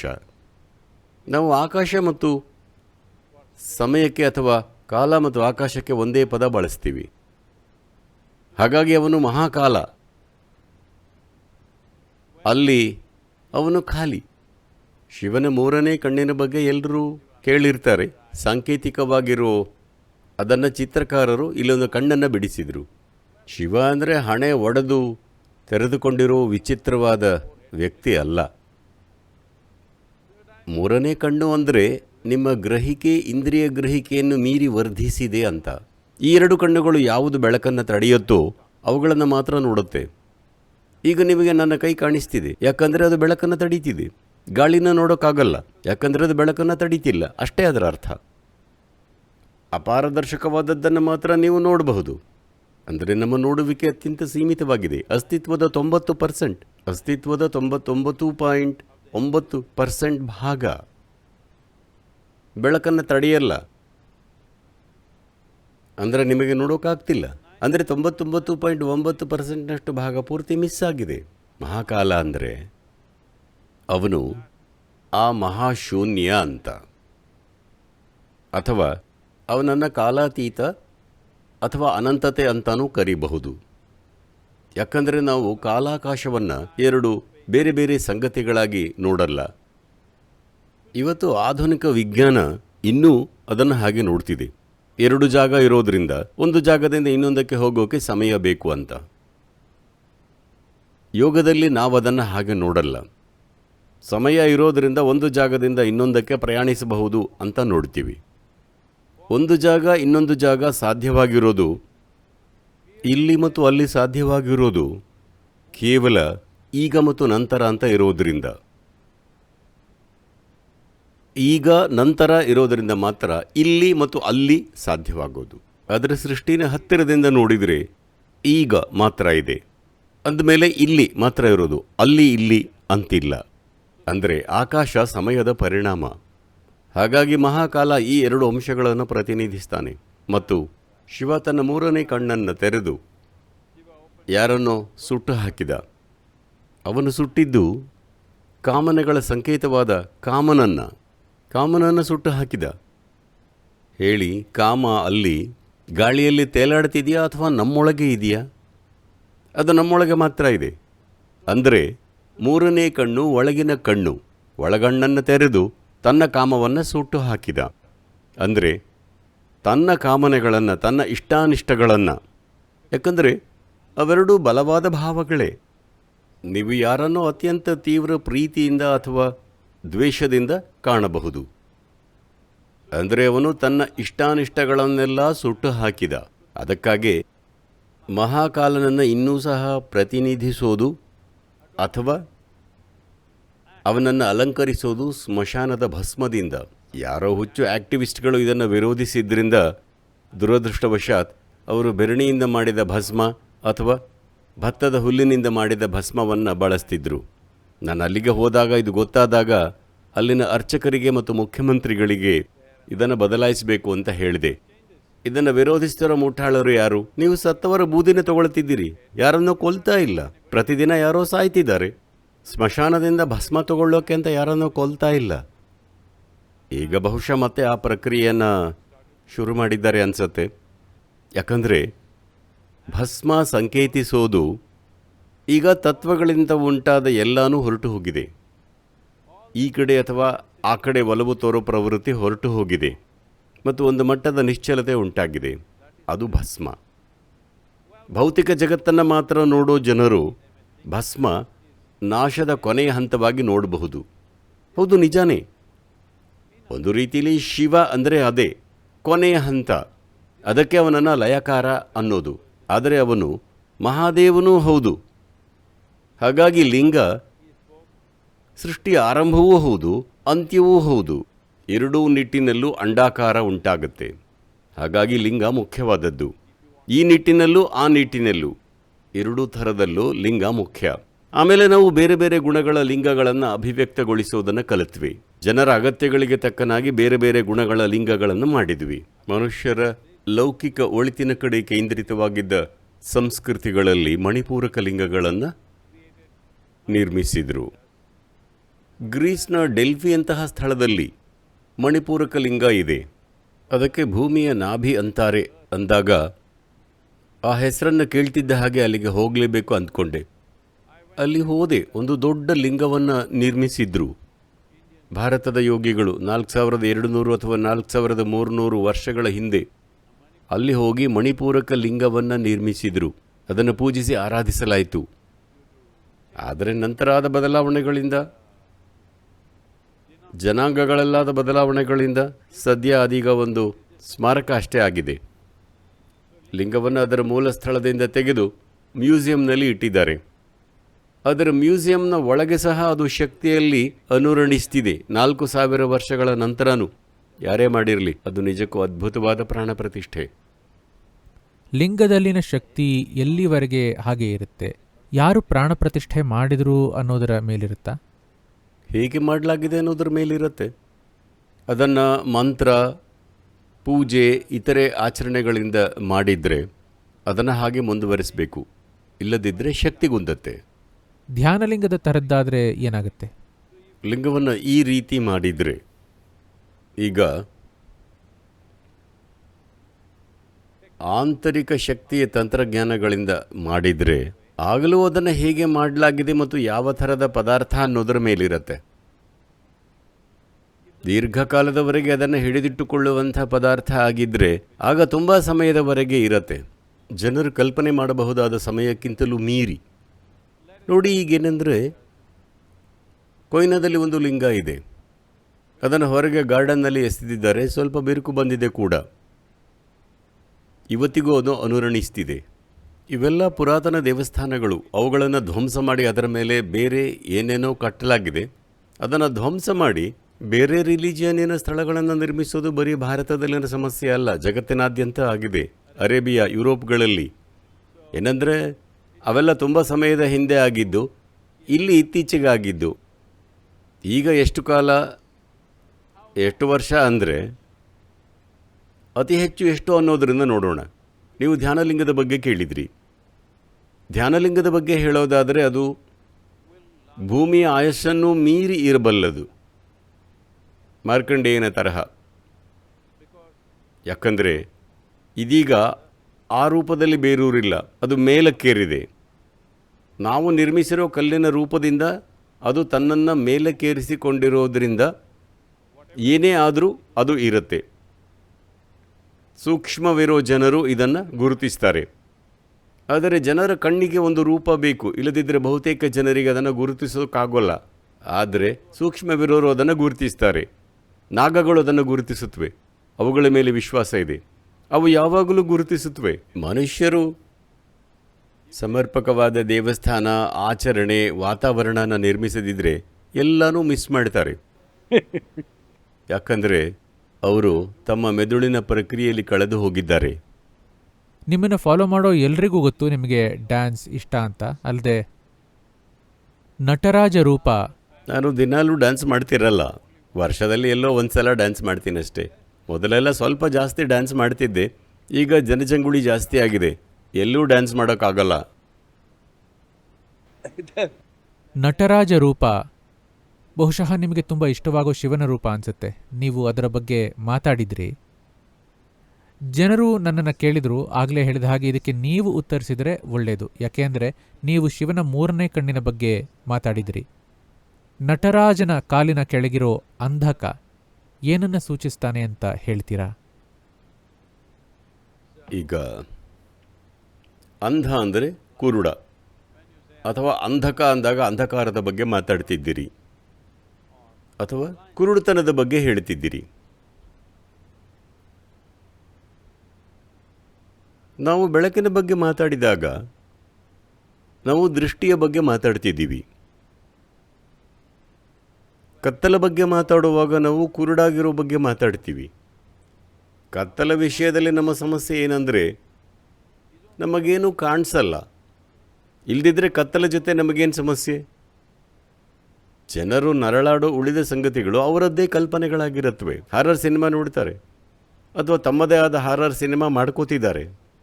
ಇಲ್ಲದಿದ್ದರೆ ಕತ್ತಲಲ್ಲಿ ಏನೂ ಸಮಸ್ಯೆ ಇಲ್ಲ. ಯೋಗಿಗೆ ಕತ್ತಲಂದರೆ ಇಷ್ಟ. ಅವರಿಗೆ ಕತ್ತಲು ಇಷ್ಟ ಆಗೋದು ಯಾಕಂದರೆ ಅವರು ಕತ್ತಲಲ್ಲಿ ನೋಡೋದನ್ನು ಅಭ್ಯಾಸ ಮಾಡಬಹುದು. ಕತ್ತಲಲ್ಲೂ ನೋಡೋಕ್ಕಾಯ್ತು ಅಂದರೆ ಕತ್ತಲು ಎಲ್ಲಿರುತ್ತೆ? ನಿಮ್ಮ ಕಾಲ ಕೆಳಗೆ. ಶಿವ ಅದರ ಸಂಕೇತವಾಗಿದ್ದಾನೆ. ಅವನು ಕತ್ತಲಲ್ಲೂ ನೋಡಬಲ್ಲ, ಯಾಕಂದರೆ ಅವನಿಗೆ ಕತ್ತಲು ಬೆಳಕು ಅನ್ನೋದಿಲ್ಲ. ಯಾಕಂದರೆ ಜೀವನ ಚುಟುಕಾದ ಸಂಗತಿ. ಚುಟುಕಾದ್ದು ಅಂತ ನಾನು ಅಂದಾಗ, ಈಗ ಈ ಬಲ್ಬ್ ಇದೆ, ಇದು 1000 ಗಂಟೆಗಳವರೆಗೆ ಉರಿಯುತ್ತೆ ಅಂತಾರೆ. ಸೂರ್ಯ ಬಹುಶಃ 1,000,000 ವರ್ಷಗಳವರೆಗೆ ಇರ್ತಾನೆ. ಆದರೂ ಅದು ಒಂದಿನ ಉರಿದು ಹೋಗುತ್ತೆ. ಉರಿತಿರೋ ಯಾವುದೇ ಆಗಲಿ ಒಂದಿನ ಆರಿ ಹೋಗುತ್ತೆ. ಅದು ನಂದಲೇಬೇಕು. ಅಂದರೆ ಬೆಳಕು ಎಲ್ಲೋ ಏನೋ ಉರಿತಾ ಇರೋದರ ಫಲ. ಇದು ತುಂಬ ತಾತ್ಕಾಲಿಕವಾದ ಸಂಗತಿ. ಬ್ರಹ್ಮಾಂಡದ ಘಟನಾವಳಿಯಲ್ಲಿ ಇದು ಅತ್ಯಂತ ತಾತ್ಕಾಲಿಕ ಸಂಗತಿ. ನಟರಾಜ ಅಂತ ನೀವು ಏನು ನೋಡ್ತೀರಿ ಅದು ಬ್ರಹ್ಮಾಂಡದ ಸಂಕೇತ. ಎಲ್ಲನೂ ಕತ್ತಲಾದರೆ ಮನುಷ್ಯರಾದ ನಮಗೆ ಏನೇನೂ ಕಾಣಿಸಲ್ಲ. ನಮಗೆ ಬೆಳಕು ಬೇಕು. ಅಂದರೆ ಕತ್ತಲನ್ನು ಮೀರಿ ನಿಂತು ನೋಡಬೇಕು. ನಟರಾಜ ಸಂಕೇತಿಸೋದು ಅದನ್ನೇ. ಅವನು ಅಂಧಕಾರದ ಮೇಲೆ ನಿಂತಿದ್ದಾನೆ ಮತ್ತು ಅವನೇ ಬೆಳಕು. ನೋಡಿ, ಅವನು ಮಹಾಕಾಳ, ಆದರೆ ಅವನು ನೃತ್ಯ ಮಾಡ್ತಿದ್ದಾನೆ. ಇವತ್ತು ಪಾರ್ಟಿಕಲ್ ಫಿಸಿಕ್ಸ್ ಮತ್ತು ಭೌತಶಾಸ್ತ್ರದಲ್ಲಿ ತುಂಬ ಆಳವಾಗಿ ಇಳಿದವರು ಹೇಳ್ತಿರೋದೇನೆಂದರೆ, ಕಣಗಳು ಮತ್ತು ಶಕ್ತಿಯ ಈ ವಿದ್ಯಮಾನವನ್ನು ವಿವರಿಸಬಹುದಾದ ಏಕೈಕ ದಾರಿ ಅಂದರೆ ಅಲೆ, ಕಣ ಇವೆಲ್ಲದರ ಸಂಯೋಜನೆ ಆಗ್ತಿರೋದು. ಹೇಗಂದರೆ ಅದೊಂದು ನೃತ್ಯದ ಹಾಗೆ ಕಾಣ್ತಿದೆ. ಹಾಗಾಗಿ ಸರ್ನ್ ಸಂಶೋಧನಾ ಕೇಂದ್ರದ ಮುಂಭಾಗದಲ್ಲಿ ನಟರಾಜನ ಮೂರ್ತಿಯನ್ನು ಇಟ್ಟಿರೋದು ಆಕಸ್ಮಿಕ ಅಲ್ಲ. ಯಾಕಂದರೆ ಸೃಷ್ಟಿಯನ್ನು ಸಮಂಜಸವಾಗಿ ವಿವರಿಸೋಕೆ ಅದೊಂದೇ ದಾರಿ ಇರೋದು. ಅದು ನೃತ್ಯದ ಹಾಗೆ ಕಾಣಿಸುತ್ತೆ. ಯಾಕಂದರೆ ಅದು ಒಂಥರ ಅಸ್ತವ್ಯಸ್ತವಾಗಿ ಕಾಣಿಸುತ್ತೆ, ಆದರೆ ಒಂದು ರೀತಿಯ ಸಾಮರಸ್ಯನೂ ಇದೆ. ಸೃಷ್ಟಿಯಲ್ಲಿ ಎಲ್ಲನೂ ಹೀಗೆ ಇದೆ. ನೋಡಿ, ಉದ್ಯಾನವನ್ನು ನಿರ್ಮಿಸೋ ವ್ಯಕ್ತಿ ಕಾಡನ್ನು ಒಂದು ಅವ್ಯವಸ್ಥೆ, ಅಸ್ತವ್ಯಸ್ತತೆ, ಎಲ್ಲನೂ ಎಲ್ಲೆಲ್ಲೋ ಇದೆ ಅನ್ನೋ ಥರ ನೋಡ್ತಾನೆ. ಆದರೆ ಕಾಡು ಯಾವುದೇ ನಿರ್ವಹಣೆ ಅಥವಾ ಸುವ್ಯವಸ್ಥೆ ಇಲ್ಲದೆ ಲಕ್ಷಾಂತರ ವರ್ಷ ಇರುತ್ತೆ. ಆದರೆ ಉದ್ಯಾನನ 1 ತಿಂಗಳು ನೋಡಿಕೊಳ್ಳಿಲ್ಲ ಅಂದರೆ ಅದು ಕಾಡಾಗತ್ತೆ. ಈಗ ಹೇಳಿ ಯಾವುದು ಹೆಚ್ಚು ಸಂಘಟಿತವಾಗಿದೆ ಅಂತ? ಇದೇನೆಂದರೆ, ನಮ್ಮ ದೃಷ್ಟಿ ಏಕಮುಖವಾಗಿದ್ದರೆ, ಎಲ್ಲನೂ ಪ್ರತ್ಯೇಕಿಸಿ ನೋಡ್ತಿದ್ರೆ, ಕತ್ತಲು ಮತ್ತು ಬೆಳಕು ಒಟ್ಟಿಗಿದೆ ಅನ್ನೋದು ನಮ್ಮ ತರ್ಕಕ್ಕೆ ನಿಲುಕಲ್ಲ. ಆದರೆ ಅವು ಒಟ್ಟಿಗಿಲ್ಲ. ಬೆಳಕು ಕತ್ತಲ ಮೇಲೆ ನಿಂತಿದೆ. ಈಗಲೂ ಸಹ ಬೆಳಕು ಅಮೂಲ್ಯವಾಗಿರೋದು ಕತ್ತಲು ಇರೋದರಿಂದ ಮಾತ್ರ. ಇಲ್ಲದಿದ್ದರೆ ಬೆಳಕು ಯಾಕೆ? ಕತ್ತಲು ಇಲ್ಲದೆ ಇದ್ದಿದ್ರೆ ಸೂರ್ಯನ ಬಗ್ಗೆ ಯಾರು ಯೋಚನೆ ಮಾಡ್ತಿದ್ರು? ಆಕಾಶದಲ್ಲಿ ಬೆಳಕು ಕತ್ತಲ ಮೇಲೆ ನಿಂತಿದೆ. ಹಾಗೆ ಶಿವನು ಅಂಧಕಾರದ ಮೇಲೆ ನಿಂತಿದ್ದಾನೆ. ಸ್ವಲ್ಪ ಹೊತ್ತಿನ ಮೊದಲು ನೀವು ಸ್ಮಶಾನದ ಭಸ್ಮದ ಬಗ್ಗೆ ಮಾತಾಡ್ತಾ ಅದನ್ನ ಉಜ್ಜಯಿನಿಯಲ್ಲಿ ಬಳಸ್ತಾರೆ ಅಂತ ಹೇಳಿದ್ರಿ. ಅಲ್ಲಿಗೆ ಹೋಲಿಕೆ ಮಾಡಿದರೆ ಭಸ್ಮ, ರುದ್ರಾಕ್ಷ, ಭಸ್ಮಾನ ತ್ರಿಪುಂಡ್ರದಂತೆ ಹಚ್ಚಿಕೊಳ್ಳೋದು ಇವೆಲ್ಲ ಈಶಾದಲ್ಲಿ ಸ್ವಲ್ಪ ಮಟ್ಟಿಗೆ ಕಡಿಮೆ ಅನಿಸುತ್ತೆ. ಇದೊಂದು ಗ್ರಹಿಕೆನಾ, ಅಥವಾ ನೀವು ಹೇಳಿದ ಹಾಗೆ ಅದನ್ನು ಮತ್ತೆ ಮತ್ತೆ ಶಕ್ತಿಯಿಂದ ಊರ್ಜಿತಗೊಳಿಸಿಕೊಳ್ಳಬೇಕಾಗೋದ್ರಿಂದಲ, ಅಥವಾ ಇದು ಬರೀ ಒಂದು ತಪ್ಪು ಗ್ರಹಿಕೆನಾ? ಇಲ್ಲ, ಇಲ್ಲಿ ಸಾಕಷ್ಟು ಜನರು ಕೊನೆ ಪಕ್ಷ ಹೆಣ್ಣು ಮಕ್ಕಳು ಹಚ್ಕೊಂಡಿರೋದು ಕಾಣ್ತಿದೆ. ಹಣೆಗೆ ಹಚ್ಕೊಂಡಿದ್ದಾರೆ, ಕಿವಿಯ ಹಿಂಬದಿಯಲ್ಲಿ ಸಹ, ಹಾಗೆ ವಿಶುದ್ಧಿಗೂ. ಯಾಕಂದರೆ ಅವರ ಸಾಧನ ಆ ಜಾಗಗಳಿಗೆ ಕೇಂದ್ರೀಕೃತವಾಗಿದೆ.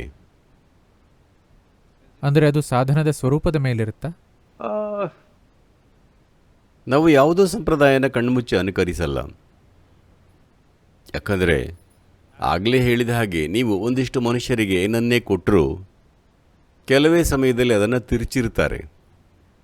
ಸಾಂಕೇತಿಕವಾದದ್ದನ್ನು ನಿಚ್ಚಳ ಅಂದ್ಕೊಳ್ಳೋಕೆ ಶುರು ಮಾಡಿದರೆ ಆಗದು ಹಾಸ್ಯಾಸ್ಪದವಾಗುತ್ತೆ.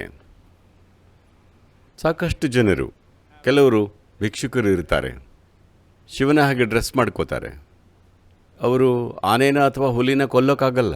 ಅವರಿಗೆ ಹುಲಿ ಮತ್ತು ಚಿರತೆ ಮಧ್ಯೆ ವ್ಯತ್ಯಾಸ ಕೂಡ ಸರಿಯಾಗಿ ಗೊತ್ತಿರಲ್ಲ. ಅಲ್ಲೇ ಲೋಕಲ್ ಮಾರ್ಕೆಟ್ನಲ್ಲಿ ಕಮ್ಮಿ ಬೆಲೆಗೆ ಸಿಗೋ ಚಿರತೆ ಚರ್ಮ ತಗೊಳ್ತಾರೆ. ಆ ಥರದ ಬಟ್ಟೆನ ತಲೆಯಿಂದ ಕಾಲವರೆಗೆ ಭಸ್ಮ ಬಳ್ಕೊಂಡಿರ್ತಾರೆ. ಜಟೆ ಇಲ್ಲದಿದ್ದರೆ ಆ ಥರದ ವಿಗ್ ಹಾಕ್ಕೊಂಡಿರ್ತಾರೆ. ನೀವು ಅದನ್ನು ವ್ಯಂಗ್ಯ ಮಾಡ್ತಿದ್ದೀರಿ. ಅವನು ಕಾಡಲ್ಲಿ ಇದ್ದ, ಸಹಜವಾಗಿ ಕೂದಲು ಜಡ್ಡುಗಟ್ಟಿತ್ತು. ಬಟ್ಟೆಯನ್ನು ಎಲ್ಲಿ ಹೋಗಿ ನೇಯ್ಗೆ ಮಾಡ್ತೀರಿ? ಅವನ ಜೊತೆ ಗಣಗಳ ದೊಡ್ಡ ಸಮೂಹ ಇತ್ತು. ತಿನ್ನೋಕೆ ಆನೆಯಂಥ ದೊಡ್ಡ ಪ್ರಾಣಿನೇ ಬೇಕಾಗ್ತಿತ್ತು. ಅಲ್ಲಿ ಆನೆಗಳ ಸಂಖ್ಯೆ ತುಂಬ ಇತ್ತು. ಹಾಗಾಗಿ ಆನೆಗಳನ್ನು ಕೊಂದು ತಿಂತಿದ್ರು, ಅದರ ಚರ್ಮನ ಹೊತ್ತುಕೊಳ್ತಿದ್ರು. ತುಂಬ ಸಹಜವಾದ ವಿಷಯ. ಆ ಸಮಯ ಮತ್ತು ಸನ್ನಿವೇಶಕ್ಕೆ ತಕ್ಕನಾಗಿ ಇದ್ದರು. ನೀವು ಇವತ್ತು ಅದನ್ನೇ ಮಾಡಬೇಕಿಲ್ಲ. ಇದು ಅವನ ಅಸ್ತಿತ್ವನ ಸಂಪೂರ್ಣವಾಗಿ ವ್ಯಂಗ್ಯ ಮಾಡಿದ ಹಾಗೆ. ಅಂದರೆ ಒಂದು ಕಾಲದಲ್ಲಿ ಮಾಡಿದ್ದ ಸಂಗತಿಯನ್ನೇ ಬದಲಾಗಿರೋ ಇನ್ನೊಂದು ಕಾಲದಲ್ಲಿ ಮಾಡಿದರೆ ಅದು ಅಪ್ರಸ್ತುತವಾಗುತ್ತೆ. ಅದೇನು ಅನ್ನೋ ಮೂಲ ಸೂತ್ರಗಳನ್ನು ಅರ್ಥ ಮಾಡಿಕೊಳ್ಳದೆ ಮಾಡಿದರೆ, ಮುಖ್ಯವಾದ ವಿಷಯ ಅಂದರೆ ಭಸ್ಮಾನ ಕೇವಲ ಒಂದು ಸಂಕೇತವಾಗಿ ಬಳಸ್ತಿದ್ರೆ ಅದನ್ನ ಮೈಪೂರ್ತಿ ಹಚ್ಕೊಳ್ಬಹುದು. ಆದರೆ ಅದನ್ನು ನೀವು ಯಾರಾಗಿದ್ದೀರೋ ಅದರ ಕೆಲವು ಅಂಶಗಳನ್ನು ಸೂಕ್ಷ್ಮಗ್ರಾಹಿಯಾಗಿಸೋಕೆ ನೋಡ್ತಿದ್ರೆ ಆಗ ದೇಹದ ಕೆಲವು ಜಾಗಗಳಲ್ಲಿ ಮಾತ್ರ ಹಚ್ಕೋಬೇಕಾಗುತ್ತೆ. ಯೋಗದಲ್ಲಿ ಬೇರೆ ಬೇರೆ ರೀತಿಯ ಸಾಧನಕ್ಕೆ ಸಾಧಕರು ಅರಸ್ತಿರೋ ಬೇರೆ ಬೇರೆ ಕೆಲವು ಪ್ರಾಪ್ತಿಗೆ ಭಸ್ಮವನ್ನು ಬೇರೆ ಬೇರೆ ರೀತಿಯಲ್ಲಿ ಹಚ್ಚಿಕೊಳ್ಳಲಾಗುತ್ತೆ. ಆದರೆ ಇಲ್ಲಿ ಈ ಎಲ್ಲ ಮೂರ್ಖರು ಜ್ಞಾನೋದಯನ ಅರಸ್ತಿದ್ದಾರೆ ಅಂತ ನಂಬಿದ್ದೀನಿ. ಹಲೋ, ಯಾರ ಮೇಲೂ ಅಧಿಕಾರ ಬಯಸ್ತಿಲ್ಲ, ತಂತ್ರವಿದ್ಯೆ ಬಯಸ್ತಿಲ್ಲ, ಯಾರನ್ನೋ ಸುಟ್ಟು ಹಾಕೋ ಶಕ್ತಿ ಬಯಸ್ತಿಲ್ಲ. ಇಲ್ಲ, ಅವರಿಗೆ ತಮ್ಮ ಮುಕ್ತಿ ಬೇಕಿದೆ. ಮುಕ್ತಿಯನ್ನು ಅರಸ್ತಿದ್ದಾರೆ. ಆಗ ಕೆಲವು ಅಂಶಗಳು ಮಾತ್ರ ಮುಖ್ಯವಾಗುತ್ತೆ, ಅಲ್ಲಿಗೆ ಮಾತ್ರ ಹಚ್ಕೊಳ್ತಿದ್ದಾರೆ. ಹಾಗಾದರೆ ಈಗ ಇವೆಲ್ಲಾನು ತಂತ್ರ, ಯಂತ್ರ, ಮಂತ್ರಗಳ ವಿಷಯದಲ್ಲೂ ನಿಜಾನ? ಅದು ಸಾಧಕ ಮತ್ತು ಸಾಧನದ ಮೇಲಿರುತ್ತಾ? ಮೂಲಭೂತವಾಗಿ ಅದು ನೀವೇನನ್ನು ಅರಸ್ತಿದ್ದೀರಿ ಅನ್ನೋದರ ಮೇಲಿರುತ್ತೆ. ಮೊದಲನೇದಾಗಿ ಇದು ತಂತ್ರಜ್ಞಾನದ ಹಾಗೆ. ಯಾಕಂದರೆ ತಂತ್ರ ಅಂದಾಗ ನೀವು ಒಂದು ವಿಧಾನ ಅಥವಾ ತಂತ್ರಜ್ಞಾನದ ಬಗ್ಗೆ ಮಾತಾಡ್ತಿದ್ದೀರಿ. ತಂತ್ರ ಅಂದರೆ ಇವತ್ತು ಅಮೆರಿಕಾದಲ್ಲಿ ತಂತ್ರ ಆಗ್ತಿರೋ ಹಾಗೆ ನಿಯಂತ್ರಣವಿಲ್ಲದ ಲೈಂಗಿಕತೆ ಅಲ್ಲ ಅದು. ಅದರ ಅರ್ಥ ಅದೊಂದು ತಂತ್ರಜ್ಞಾನ. ಜಗತ್ತಿನಲ್ಲಿನ ಅತ್ಯುನ್ನತ ತಂತ್ರಜ್ಞಾನ ಯಾವುದು? ಮನುಷ್ಯನ ಜೀವ ವ್ಯವಸ್ಥೆ ಜಗತ್ತಿನಲ್ಲಿ ಅತ್ಯುನ್ನತವಾದ ತಂತ್ರಜ್ಞಾನ. ಇದನ್ನು ಬೇರೆ ಬೇರೆ ಹಲವು ರೀತಿಯಲ್ಲಿ ಬಳಸೋದನ್ನು ಕಲಿಯೋದು. ಬರೀ ಉಳಿವಿನ ಪ್ರಕ್ರಿಯೆಯಾದ ತಿನ್ನೋದು, ಮಲಗೋದು, ಸಂತಾನೋತ್ಪತ್ತಿ, ಸಾಯೋದಲ್ಲ. ಬಹುತೇಕ ಮನುಷ್ಯರು ಇದನ್ನೇ ಮಾಡ್ತಿರೋದು. ಆದರೆ ಈ ತಂತ್ರಜ್ಞಾನನ ವರ್ಧಿಸಿ ಪೂರ್ತಿ ಬೇರೆಯೇ ರೀತಿಯಲ್ಲಿ ಬಳಸಬಹುದು. ನೋಡಿ, ನಾವು ಭೂಮಿನ ಅಗದ್ವಿ. ಪ್ರಾಚೀನ ನಾಗರಿಕತೆಗಳನ್ನು ನೋಡಿದರೆ ಪುರಾತತ್ವ ಇಲಾಖೆಯವರು ಭೂಮಿಯನ್ನು ಅಗೆದಾಗೆಲ್ಲ ಅವರು ಹೇಳೋದು, ಈಗ ಸದ್ಯ ಕುರುಕ್ಷೇತ್ರದ ಹತ್ರ ಅಗಿತಾ ಇದ್ದಾರೆ, ಅಲ್ಲಿ ಮೊಹೆಂಜೊದಾರೋಗಿಂತ ದೊಡ್ಡದಾದ ಒಂದು ಪುರಾತತ್ವ ಸ್ಥಳ ಸಿಕ್ಕಿದೆ. ಪುರಾತತ್ವ ಶಾಸ್ತ್ರಜ್ಞರೊಬ್ಬರು ಹೇಳ್ತಿದ್ರು, ನನಗೆ ಆ ಜಾಗ ನೋಡಬೇಕು. Yeah. ಹೌದು, ಈಗ ಅವರಿಗೆ ಅಲ್ಲಿ ಕಂಡು ಬಂದಿದ್ದೇನೆಂದರೆ, ಅವರಿಗೆ ಕಂಡು ಬಂದ ಸಂಗತಿ ಸುಟ್ಟ ಮಣ್ಣು, ಮಡಕೆ ಅಥವಾ ಇಟ್ಟಿಗೆ. ಸಾವಿರಾರು ವರ್ಷದ ನಂತರನೂ ಸುಟ್ಟ ಮಣ್ಣು ಉಳಿದಿದೆ. ಸುಟ್ಟ ಮಣ್ಣು ಅಂದ್ರೇನು? ಸಾಮಾನ್ಯವಾಗಿ ಮಡಿಕೆಗಳು, ಕೆಲವೊಮ್ಮೆ ಇಟ್ಟಿಗೆ ಸಹ. ಮಡಿಕೆಯಲ್ಲಿ ಏನು ದೊಡ್ಡ ವಿಷಯ? ಆದರೆ ಅದು ನೀವು ಮಾಡಿದ ಮೊದಲ ಪಾತ್ರೆ ಅಂತಾದಾಗ ಅದು ಎಲ್ಲದಕ್ಕಿಂತ ದೊಡ್ಡದು, ನಿಮ್ಮ ರಾಕೆಟ್ಗಿಂತ ಮಹತ್ತರವಾದದ್ದು. ನೀವು ನದಿಗೆ ಹೋಗಿ ನೀರು ಕುಡಿದ್ರಿ, ಮತ್ತೆ ನೀರು ಕುಡಿಬೇಕು ಅಂದರೆ ಮತ್ತೆ ನದಿಗೆ ಹೋಗಬೇಕು. ಆದರೆ ಅದನ್ನು ಒಂದು ಪಾತ್ರೆಯಲ್ಲಿ ಹಿಡಿದಿಟ್ಟು ಮನೆಗೆ ತಂದರೆ ಅದೊಂದು ಕ್ರಾಂತಿ. ಅಂದರೆ ಮಣ್ಣಿನಿಂದ ಮಡಕೆ ಮಾಡಿದ್ದು ಒಂದು ಅದ್ಭುತ ಸಂಗತಿ. ಇವತ್ತು ನಾವು ಅದೇ ಮಣ್ಣನ್ನು ಅಗೆದು ಕಂಪ್ಯೂಟರ್ ಮಾಡ್ತೀವಿ. ಅದೇ ಮಣ್ಣಿಂದ ನಾವು ರಾಕೆಟ್ ಮಾಡ್ತೀವಿ. ಅದೇ ಮಣ್ಣು ಈ ಮನುಷ್ಯ ದೇಹನ ಮಾಡಿದೆ. ಆಗಲೂ ಅವರು ಅದನ್ನೇ ಮಾಡ್ತಿದ್ರು. ಆದರೆ ಅದೇ ತರಹ ಈ ಮನುಷ್ಯ ಬರೀ ಲೌಕಿಕ ಕೆಲಸಗಳನ್ನು ಮಾಡಿ ಹೋಗಬಹುದು, ಅಥವಾ ಚಮತ್ಕಾರಿಕ ಸಂಗತಿಗಳನ್ನು ಮಾಡಿ ಹೋಗಬಹುದು. ಈಗ ಯಾವ ಥರದ ಚಮತ್ಕಾರನ ನೀವು ಮಾಡೋಕ್ಕೆ ಬಯಸ್ತೀರಿ? ಜನರು, ಸದ್ಗುರು, ನೀವು ಪವಾಡಗಳನ್ನು ಮಾಡಬಹುದಾ ಅಂತ ಕೇಳ್ತಾರೆ. ನಾನು ಹೇಳ್ತಿರ್ತೀನಿ, ಈಗ ಬೇಕಾದರೆ ನಾನು ನನ್ನ ಜೇಬಿನಿಂದ ಪಾರಿವಾಳ ತೆಗೆದು ನಿಮಗೆ ಕೊಡ್ತೀನಿ. ನಿಮಗೇನು ಸಿಗುತ್ತೆ? ಪಾರಿವಾಳ ಸಿಗುತ್ತೆ. ನನ್ನ ಹತ್ರ ಕೊಳಕಾದ ಜೇಬಿರುತ್ತೆ. ಅಷ್ಟೇ ಆಗೋದು. ಅದನ್ನೇನು ಮಾಡೋದು? ಆದರೆ ನಾನು ಬೇರೆ ಥರದ ಪವಾಡನ ಮಾಡಬಲ್ಲೆ. ಈಗ ನಾನು ಹೇಳಿದ್ದನ್ನು ನೀವು ಮಾಡಿದರೆ ಇದು ಸಕ್ರಿಯ ಜೀವನದಿಂದ ದೂರ ಸರಿಯೋದಲ್ಲ. ಜೀವನದೊಂದಿಗೆ ಸಕ್ರಿಯವಾಗಿ ತೊಡಗಿರ್ತೀರಿ. ಜಗತ್ತಲ್ಲಿ ಪ್ರತಿದಿನ ಸಮಸ್ಯೆಗಳನ್ನು ನಿಭಾಯಿಸ್ತಿರ್ತೀರಿ. ಆದರೆ ನಿಮಗೆ ಸಿಟ್ಟು ಬರಲ್ಲ, ನಿಮಗೆ ಕಿರಿಕಿರಿ ಆಗಲ್ಲ, ನೀವು ಯಾವತ್ತೂ ಹಳಿ ತಪ್ಪಲ್ಲ. ಇದೊಂದು ಪವಾಡ. ಇವತ್ತಿನ ಜಗತ್ತಿನಲ್ಲಿ ಬೇಕಾಗಿರೋ ಪವಾಡ ಇದು. ಮನುಷ್ಯನ ಬುದ್ಧಿಶಕ್ತಿ ಮತ್ತು ತಂತ್ರಜ್ಞಾನಗಳು, ಹೊರಗಿನ ತಂತ್ರಜ್ಞಾನಗಳು ಇನ್ನಿಲ್ಲದಂತೆ ಬೆಳೆದಿವೆ. ಆದರೆ ನಾವು ಅದನ್ನು ಎಂಥ ಫಜೀತಿ ಮಾಡ್ಕೊಂಡಿದ್ದೀವಿ ಅಂದರೆ, ಎಂಥ ದುಸ್ತರ ಫಜೀತಿ ಅಂದರೆ, ಈಗ ಎಲ್ಲರೂ ಆ ಸಿನಿಮಾ ಬಗ್ಗೆ ಮಾತಾಡ್ತಿದ್ದಾರೆ. ಅಣುಬಾಂಬ್ ಕಂಡು ಹಿಡಿದ ವಿಜ್ಞಾನಿ ಕುರಿತಾದ ಸಿನೆಮಾ ಅದು. ಮಾನವ ಬುದ್ಧಿಶಕ್ತಿಯ ದುರುಪಯೋಗ. ಇವತ್ತು ನಾವು ಅದನ್ನು ಮಹಾನ್ ಶಸ್ತ್ರ ಅನ್ನೋ ಥರ ನೋಡಬಹುದು. ಎಲ್ಲರೂ ಮಾಡ್ಕೊಂಡಿರೋದ್ರಿಂದ ನಾವು ಮಾಡ್ಕೋಬೇಕು ಅಂದ್ಕೋತೀವಿ. ಆದರೆ ನಾನು ಹೇಳ್ತಿರೋದು, ಇದು ಮಾನವ ಬುದ್ಧಿಶಕ್ತಿಯ ಘೋರ ದುರುಪಯೋಗ. ಒಂದು ತಪ್ಪಿಂದ ಎಲ್ಲನೂ ನಾಶವಾಗಬಹುದು, ಎಲ್ಲನೂ. ಈಗ ಬೇರೆ ಹಲವಾರು ರೀತಿಲಿ ಇದನ್ನು ನೋಡಿ ಗಮನಿಸಿ. ವಿಜ್ಞಾನ ಅಂದರೆ ವ್ಯಕ್ತವಾಗಿರೋ ಜಗತ್ತನ್ನು ಅಥವಾ ಭೌತಿಕ ವಿದ್ಯಮಾನನ ಅರ್ಥ ಮಾಡಿಕೊಳ್ಳೋದು. ಭೌತಿಕ ವಿದ್ಯಮಾನದ ನಮ್ಮ ತಿಳುವಳಿಕೆನ ವಿಜ್ಞಾನ ಅಂತೀವಿ.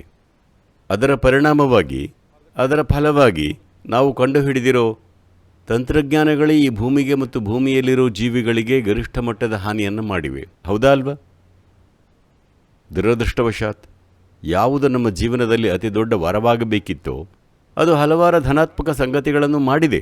ಆದರೆ ವಿಜ್ಞಾನ ತಂತ್ರಜ್ಞಾನ ಬಳಸಿ ನಾವು ನಮ್ಮನ್ನು ವಿಧ್ವಂಸದೆಡೆಗೆ ಕೊಂಡೊಯ್ತಿದ್ದೀವಿ. ನಾವು ಅನಕ್ಷರಸ್ಥರಾಗಿದ್ದರೆ, ನಮಗೆ ಇವೆಲ್ಲ ಗೊತ್ತಿಲ್ಲದೆ ಇದ್ದಿದ್ರೆ ನಾವು ಕೋಪದಲ್ಲಿ ಪರಸ್ಪರರ ಜೊತೆ ಹೋರಾಡಿ ಕೊಂದುಕೊಳ್ತಿದ್ವಿ. ಆದರೆ ಕೋಲು ಕಲ್ಲಿಂದ. ಆದರೆ ಇವತ್ತು ನಾವು ಎಲ್ಲನೂ ಧ್ವಂಸ ಮಾಡಿ ಹಾಕಬಹುದಾಗಿದೆ. Everything, all right? ಜ್ಞಾನೋದಯ ಆಗಲಿಲ್ಲ ಅಂದರೆ ಸಶಕ್ತೀಕರಣ ಒಂದು ಅಪಾಯಕಾರಿ ಸಾಧ್ಯತೆ. ಜ್ಞಾನೋದಯ ಇಲ್ಲದೆ ಮಾನವತೆಯ ಸಶಕ್ತೀಕರಣ ಒಂದು ಘೋರ ಸಾಧ್ಯತೆಯಾಗತ್ತೆ. ಇಲ್ಲಿ ನಾನು ಜ್ಞಾನೋದಯದ ಕಡೆಗೆ ಫೋಕಸ್ ಆಗಿರೋರಿಗೆ ಮಾತ್ರ ನೆರವಾಗ್ತಿದ್ದೀನಿ. ಹಾಗಾಗಿ ಕೆಲವೊಂದನ್ನು ಮಾತ್ರ ಮಾಡ್ತಿದ್ದೀವಿ, ಬೇರೆ ಸಂಗತಿಗಳಿಗೆ ಹೋಗಲ್ಲ. ಯಾಕಂದರೆ ತಂತ್ರಕ್ಕೆ ಹಲವಾರು ಅಂಶಗಳಿವೆ. ಈಗ ತಂತ್ರಜ್ಞಾನ ನಿಮ್ಮ ಜೀವನ ಉಳಿಸಲೂಬಹುದು, ನಾಶ ಮಾಡಲೂಬಹುದು. ಉಳಿಸೋದಕ್ಕಿಂತ ನಾಶ ಮಾಡೋದಕ್ಕೆ ಹೆಚ್ಚು ವಿನಿಯೋಗಿಸಲಾಗಿದೆ. ಅದು ಜಗತ್ತಿನ ದುರದೃಷ್ಟಕರ ಮನಸ್ಥಿತಿ. ಆದರೆ ಅದು ನಮ್ಮ ಜೀವನ ಉಳಿಸಬಹುದು, ನೆರವಾಗಬಹುದು, ಎಷ್ಟೆಲ್ಲ ರೀತಿಯಲ್ಲಿ ನಮ್ಮ ಜೀವನನ ವರ್ಧಿಸಿದೆ. ಅದರ ಜೊತೆಗೆ ಅದು ಎಲ್ಲ ಸಮಯ ನಮ್ಮೆಲ್ಲರ ತಲೆಗೆ ಗನ್ ಹಿಡಿದು ನಿಂತಿದೆ. ಯಾಕಂದರೆ ತಂತ್ರಜ್ಞಾನಕ್ಕೆ ವಿವೇಕ ಇಲ್ಲ. ಅದು ಯಾರ ಕೈಯಲ್ಲಿದೆ ಅನ್ನೋದರ ಮೇಲಿರುತ್ತೆ. ಅದೇ ಥರ ತಂತ್ರಕ್ಕೆ ವಿವೇಕ ಇಲ್ಲ. ಯಾರು ಅದನ್ನು ಹಿಡಿದಿದ್ದಾರೆ ಅನ್ನೋದರ ಮೇಲೆ ಏನಾಗುತ್ತೆ ಅನ್ನೋದಿರುತ್ತೆ. ನೀವು ಜೇಬಿಂದ ಪಾರಿವಾಳ ತೆಗಿತೀರಾ ಅಥವಾ ನೀವು ಜನರನ್ನು ಶಾಂತಿಭರಿತ, ಆನಂದಭರಿತ, ಸಂತೋಷಭರಿತರನ್ನಾಗಿಸ್ತೀರಾ? ಅವರನ್ನು ಸಶಕ್ತರನ್ನಾಗಿಸಿ ತಮಗೆ ಮತ್ತು ಸುತ್ತಲಿನವರಿಗೆ ಅನುಕೂಲವಾಗುವ ಸಂಗತಿಗಳನ್ನು ಮಾಡೋ ಹಾಗೆ ಮಾಡ್ತೀರಾ? ಯಾವ ಥರದ ಪವಾಡನ್ನು ಮಾಡೋಕ್ಕೆ ಬಯಸ್ತೀರೋ ಅದಕ್ಕೆ ತಕ್ಕನಾಗಿ ತಂತ್ರವನ್ನು ಬಳಸ್ತೀರಿ. ಧ್ಯಾನಲಿಂಗದಲ್ಲಿನ 7 ಚಕ್ರಗಳ ಮಹತ್ವ ಏನು? ಅದು ಕುಂಡಲಿನಿಗೆ ಸಂಬಂಧಪಟ್ಟಿದ್ದ ಅಥವಾ ಅದು ಬೇರೆನಾ? ನೀವು ಕುಂಡಲಿನಿ ಅಂದರೆ ಒಂದಿಷ್ಟು ಜನರು ಯಾರೋ ಹೀರೋಯಿನ್ ಅಂದ್ಕೋತಾರೆ. Okay.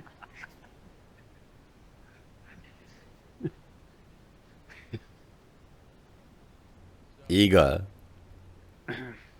ಕುಂಡಲಿನಿ ಅನ್ನೋ ಪದನ ಜೀವ ವ್ಯವಸ್ಥೆಯಲ್ಲಿನ ಶಕ್ತಿಯ ಬಗ್ಗೆ ಮಾತಾಡೋಕೆ ಬಳಸೋದು.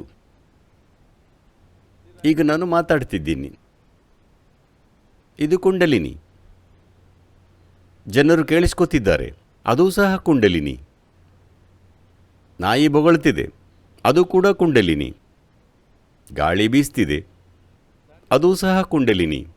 ನಾನು ಹೇಳ್ತಿರೋದು ಭೌತಿಕ ಜಗತ್ತನ್ನು ನಡೆಸೋ ಎಲ್ಲವನ್ನೂ ಕುಂಡಲಿನಿ ಅಂತಾರೆ. ಆದರೆ ಅದನ್ನು ಮಾನವ ಜೀವ ವ್ಯವಸ್ಥೆಯ ನಿಟ್ಟಿನಲ್ಲಿ ಹೇಳಿದಾಗ ಸಾಮಾನ್ಯವಾಗಿ ನಾವು ಹೇಳೋದು ಇದನ್ನು ಅರ್ಥ ಮಾಡಿಸೋಕೆ. ನಾವು ಹೇಳ್ತಿರೋದು ಸುಪ್ತವಾದ ಶಕ್ತಿ, ಬಳಸದ ಶಕ್ತಿಯ ಬಗ್ಗೆ. ನೋಡಿ, ಈಗೊಂದು ಗಂಟೆ ಮುಂಚೆ ಗಾಳಿ ಇಷ್ಟು ಜೋರಾಗಿ ಬೀಸ್ತಿರಲಿಲ್ಲ. ಗಾಳಿ ಇದ್ದೇ ಇತ್ತು, ಆದರೆ ಬೀಸ್ತಿರಲಿಲ್ಲ. ಈಗ ಬೀಸ್ತಿದೆ. ಯಾವುದರಿಂದಾಯಿತು? ಸ್ವಲ್ಪ ವ್ಯತ್ಯಾಸ ಅಷ್ಟೇ. ಇದು ಅದೇ ಗಾಳಿ. ಯಾರೋ ಬೇರೆಲ್ಲಿಂದಲೂ ಬಂದು ಅಥವಾ ಬೇರೆ ಗ್ರಹದಿಂದ ಇಲ್ಲಿನ ವಾತಾವರಣಕ್ಕೆ ಗಾಳಿ ಊದ್ತಿಲ್ಲ. ಇದು ಅದೇ ವಾತಾವರಣ. ಇದು ಶಾಂತವಾಗಿರುತ್ತೆ ಅಥವಾ ಹೀಗಾಗುತ್ತೆ. ಅದೇ ತರಹ ನಿಮ್ಮ ಶಕ್ತಿ ಸರಳ ಸಂಗತಿಗಳನ್ನು ಮಾಡ್ತಾ ಶಾಂತವಾಗಿ ಇರಬಹುದು ಅಥವಾ ಅದು ಉಕ್ಕೇರಿ ಕಲ್ಪನೆಗೂ ಮೀರಿದ್ದನ್ನು ಮಾಡಬಹುದು. ಅಂದರೆ ನಾವು ನಮ್ಮೊಳಗೆ ಸುಪ್ತವಾಗಿ ಇರೋ ಅಥವಾ ಬಳಸದೇ ಇರೋ, ವ್ಯಕ್ತವಾಗದೇ ಹಾಗೆ ಇರೋ ಶಕ್ತಿ ಬಗ್ಗೆ ಮಾತಾಡ್ತಿದ್ದೀವಿ. ಅದು ಉಕ್ಕೇರೋವರೆಗೂ ನಿಮ್ಮೊಳಗೆ ಇತ್ತು ಅಂತ ಗೊತ್ತಿರಲ್ಲ. ಅದನ್ನು ಯಾವಾಗಲೂ ಸರ್ಪದಿಂದ ಸಂಕೇತಿಸಲಾಗುತ್ತೆ. ಸುರುಳಿಯಾಗಿರೋ ಸರ್ಪ, ಅದರ ಮೇಲೇರುವಿಕೆಯನ್ನು ಕೂಡ ಸಾಮಾನ್ಯವಾಗಿ ಸರ್ಪದ ಚಲನೆಯೊಂದಿಗೆ ಸಂಕೇತಿಸಲಾಗುತ್ತೆ. ಸಾಮಾನ್ಯವಾಗಿ ಜನರು ಹಾವನ್ನು ನೋಡೋದು ಅವರದನ್ನು ತುಳಿದಾಗ ಮಾತ್ರ, ಅಥವಾ ಏನೋ ಅವುಗಳನ್ನು ಪ್ರಚೋದಿಸಿ ದಿಢೀರಂತ ಅವು ಚಲಿಸಿದಾಗ. ಅದು ನಿಶ್ಚಲವಾಗಿ ಇದ್ದರೆ ಬಹುತೇಕ ಜನರು ಅದನ್ನು ನೋಡಲ್ಲ, ಯಾಕಂದರೆ ಅಷ್ಟು ನಿಶ್ಚಲವಾಗಿರುತ್ತೆ. ಅದನ್ನು ನೋಡೋಕೆ ವಿಶೇಷ ಕಣ್ಣು ಬೇಕು.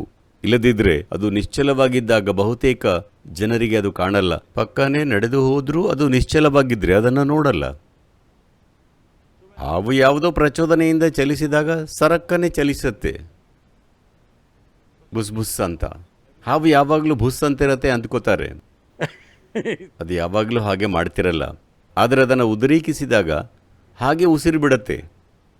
ಹಾಗಾಗಿ ಅದನ್ನು ಉತ್ತೇಜಿಸಿದಾಗ ಮೇಲಿರೋ ಜೀವಂತ ಸರ್ಪಕ್ಕೆ ಹೋಲಿಸ್ತಾರೆ. ಅಂದರೆ ನೀವೇ ಅದನ್ನು ಉತ್ತೇಜಿಸಿ ಮೇಲಕ್ಕೇರಿಸಬಹುದು ಅಥವಾ ಸೌಮ್ಯವಾಗಿ ಮೇಲೇರಿಸಬಹುದು. ನಮ್ಮ ಪ್ರೋಗ್ರಾಮ್ಗಳಲ್ಲಿ ಏನಾಗುತ್ತೆ ಅಂದರೆ, ನೀವು ಯಾವಾಗಾದರೂ ಒಮ್ಮೆ ಬರಬೇಕು. ನಮ್ಮ ಪ್ರೋಗ್ರಾಮ್ಗಳಲ್ಲಿ ಕೆಲವರು ಕೂತಿರ್ತಾರೆ, ಕೆಲವರು ಆ ಊ ಅಂತ ತುಂಬ ಕಿರ್ಚಾಡ್ತಿರ್ತಾರೆ, ಕೆಲವರು ಸುಮ್ಮನೆ ನಿಶ್ಚಲವಾಗಿ ಕೂತಿರ್ತಾರೆ. ಹಲವು ಅಂಶಗಳ ಆಧಾರದ ಮೇಲೆ ಕುಂಡಲಿನಿ ಬೇರೆ ಬೇರೆ ರೀತಿಗಳಲ್ಲಿ ವರ್ತಿಸುತ್ತೆ.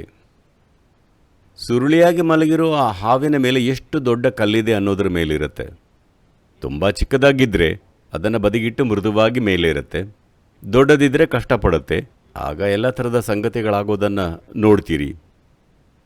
ಈಗ ಕುಂಡಲಿನಿ ಪದ ಮೂಲಭೂತವಾಗಿ ಬಳಕೆಯಲ್ಲಿ ಅದನ್ನು ಆಳವಾಗಿ ನೋಡಿದಾಗ ಅರ್ಥ ಬೇರೇನೇ ಇದ್ದರೂ ಸದ್ಯ ಬಳಕೆಯಲ್ಲಿ ಅದನ್ನು ನಮ್ಮೊಳಗೆ ಇನ್ನೂ ಸುಪ್ತವಾಗಿ ಇರೋ ಶಕ್ತಿಯ ಬಗ್ಗೆ ಮಾತಾಡ್ತಿದ್ದೀವಿ. ಅದು ಮೇಲೇರಬಹುದು. ಅದು ಮೇಲೇರಿದಾಗ ಮನುಷ್ಯನಾಗಿ ಯಾವುದು ಸಾಧ್ಯ ಇಲ್ಲ ಅಂದುಕೊಂಡಿದ್ರೂ ಅದು ಜೀವಂತ ಸಾಧ್ಯತೆಯಾಗುತ್ತೆ. ಎಲ್ಲಕ್ಕಿಂತ ಹೆಚ್ಚಾಗಿ ಯೋಗ ವ್ಯವಸ್ಥೆಯಲ್ಲಿ ಮತ್ತು ತಂತ್ರ ವ್ಯವಸ್ಥೆಯಲ್ಲಿ ಕೂಡ. ಯಾಕಂದರೆ ಅವು ಬೇರೆ ಬೇರೆ ಅಲ್ಲ. ನಾವು ಅದರ ಯೋಗ ಮತ್ತು ತಂತ್ರ ಯೋಗ ಅಂತೀವಿ. ಇದು ವಿಜ್ಞಾನ ತಂತ್ರಜ್ಞಾನ ಇದ್ದ ಹಾಗೆ, ಬಹುತೇಕ ಹಾಗೆ. ವಿಜ್ಞಾನನ ಯೋಗ ಅಂತೀವಿ, ತಂತ್ರಜ್ಞಾನನ ತಂತ್ರ ಅಂತೀವಿ. ಇವತ್ತು ತಂತ್ರಕ್ಕೆ ಕೆಟ್ಟ ಅರ್ಥ ಬಂದಿರೋದ್ರಿಂದ ಆ ಪದನ ಬಳಸೋಕೆ ಒಪ್ಪಲ್ಲ. ತಂತ್ರ ಅಂದ ತಕ್ಷಣ ಜನರು ಎಲ್ಲ ವಿಚಿತ್ರ ಸಂಗತಿಗಳನ್ನು ಕಲ್ಪಿಸ್ಕೋತಾರೆ. ಇಲ್ಲ, ತಂತ್ರ ಅಂದರೆ ಒಂದು ಆಂತರಿಕ ಸ್ಥಿತಿಯನ್ನು ಉಂಟು ಮಾಡೋಕೆ ಹೊರಗಿನದನ್ನು ಬಳಸ್ತೀರಿ. ಯೋಗ ಅಂದರೆ ಆಂತರಿಕ ಕಾರ್ಯವಿಧಾನ, ಪೂರ್ತಿ ಆಂತರಿಕವಾದದ್ದು. ಇವತ್ತಿನ ಜಗತ್ತಲ್ಲಿ ಅದು ಆಂತರಿಕವಾಗಿರೋದೇ ಒಳ್ಳೆಯದು. ಇವತ್ತಿಗೂ ಸಹ ಸಾಕಷ್ಟು ವರ್ಷಗಳ ನಂತರ ಈಗ ನಾನು ಯೋಗ ಕೇಂದ್ರದಲ್ಲಿ ಕೆಲವು ಆಚರಣೆಗಳನ್ನು ತಂದೆ. ಇಲ್ಲದಿದ್ದರೆ ಇದು ಆಚರಣೆಗಳೇ ಇಲ್ಲದ ಪ್ರಕ್ರಿಯೆ ಆಗಿತ್ತು. ಆಚರಣೆ ಅದ್ಭುತವಾದ ಸಂಗತಿಯಾಗಿದ್ದರಿಂದ ಅದನ್ನು ನಡೆಸೋ ಜನರು ಒಂದು ಮಟ್ಟದ ಸತ್ಯನಿಷ್ಠತೆಯನ್ನು ಹೊಂದಿದ್ದಾಗ ಆಚರಣೆ ಸುಂದರವಾಗಿ ವರ್ಣಮಯವಾಗಿರುತ್ತೆ. ಎಲ್ಲರೂ ಭಾಗವಹಿಸಬಹುದಾದ ಸಂಗತಿ ಅದು. ಈಗ ನಾನು ಧ್ಯಾನವನ್ನು ಕಲಿಸಿದರೆ ಕೆಲವರು ತುಂಬ ಆರಾಮಾಗಿ ತಕ್ಷಣ ಧ್ಯಾನಸ್ಥರಾಗುತ್ತಾರೆ. ಉಳಿದವರು ಕಷ್ಟಪಡ್ತಾರೆ. ಅವರಿಗೆ ಗೊತ್ತಿರೋದು ಕಾಲು ನೋವು, ಬೆನ್ನು ನೋವು, ಆ ನೋವು, ಈ ನೋವು, ಇನ್ನೂ ಏನೇನೋ ಸಂಗತಿಗಳು. ಅದಷ್ಟೇ ಗೊತ್ತಿರೋದು. ಅವರು ಪ್ರಯತ್ನಿಸ್ತಿದ್ದಾರೆ. ಆದರೆ ಹಾಗಿದೆ. ಯಾಕಂದರೆ ಎಲ್ಲರೂ ಒಂದೇ ಥರ ಇಲ್ಲ. ಅವರಿಗೆ ಇನ್ನಷ್ಟು ಪರಿಶ್ರಮ ಬೇಕು. ಕೆಲವರು ಆರಾಮಾಗಿ ಧ್ಯಾನಸ್ಥರಾಗ್ತಾರೆ, ಕೆಲವರು ಒದ್ದಾಡ್ತಾರೆ. ಎಲ್ಲರೂ ಒಂದಿನ ಅಲ್ಲಿಗೆ ತಲುಪಬಹುದು. ಆದರೆ ಕೆಲವರಿಗೆ ಉಳಿದವರಿಗಿಂತ ಜಾಸ್ತಿ ಪ್ರಯತ್ನ ಬೇಕು. ಆದರೆ ಆಚರಣೆ ಹಾಗಲ್ಲ. ಅದನ್ನು ಬೇರೆಯವರು ನಡೆಸ್ತಾರೆ. ಬರೀ ಅದರಲ್ಲಿ ಭಾಗವಹಿಸುವುದರಿಂದ ಪ್ರಯೋಜನ ಪಡಿಬಹುದು. ಆದರೆ ಸಮಸ್ಯೆ ಏನೆಂದರೆ ಅದನ್ನು ದುರುಪಯೋಗಪಡಿಸ್ಕೋಬಹುದು. ಅದಕ್ಕಾಗಿ ಆಚರಣೆಗಳಿಗೆ ಕೆಟ್ಟ ಹೆಸರು ಬಂದಿದೆ. ಯಾಕಂದರೆ ಕಾಲಾಂತರದಲ್ಲಿ ಇದನ್ನು ತುಂಬಾ ದುರುಪಯೋಗಪಡಿಸಿಕೊಳ್ಳಲಾಗಿದೆ. ಹಾಗಾಗಿ ಮೊದಲ 20-25 ವರ್ಷಗಳವರೆಗೆ, ಬಹುಶಃ 30 ವರ್ಷಗಳೇ ಇರಬಹುದು, ಅಷ್ಟು ವರ್ಷ ಇಲ್ಲಿ ಒಂದೇ ಒಂದು ಆಚರಣೆ ಇರಲಿಲ್ಲ. ಈಗ ಇತ್ತೀಚೆಗೆ 8-10 ವರ್ಷಗಳಲ್ಲಿ ದೇವಿ ಬಂದಳು, ಆಚರಣೆಗಳು ಬಂದವು. ಇಲ್ಲದಿದ್ದರೆ ಈ ಜಾಗದಲ್ಲಿ ಆಚರಣೆಗಳೇ ಇರಲಿಲ್ಲ. ಈಗ ತಂದ್ವಿ. ಯಾಕಂದರೆ ಇವತ್ತು ನಾನಿದನ್ನು ಹೆಮ್ಮೆಯಿಂದ ಹೇಳಬಹುದು. ಎಂಥ ಜನರನ್ನು ನಿರ್ಮಿಸಿದ್ದೀವಿ ಅಂದರೆ ನೀವು ಚಿನ್ನದ ಪರ್ವತನೇ ಕೊಟ್ಟರು ಅದರ ಕಡೆ ನೋಡೋ ಆಸಕ್ತಿನೂ ಅವರು ತೋರಿಸಲ್ಲ. ಹಾಗಾಗಿ ಆಚರಣೆಗಳು ಸಾಧ್ಯ.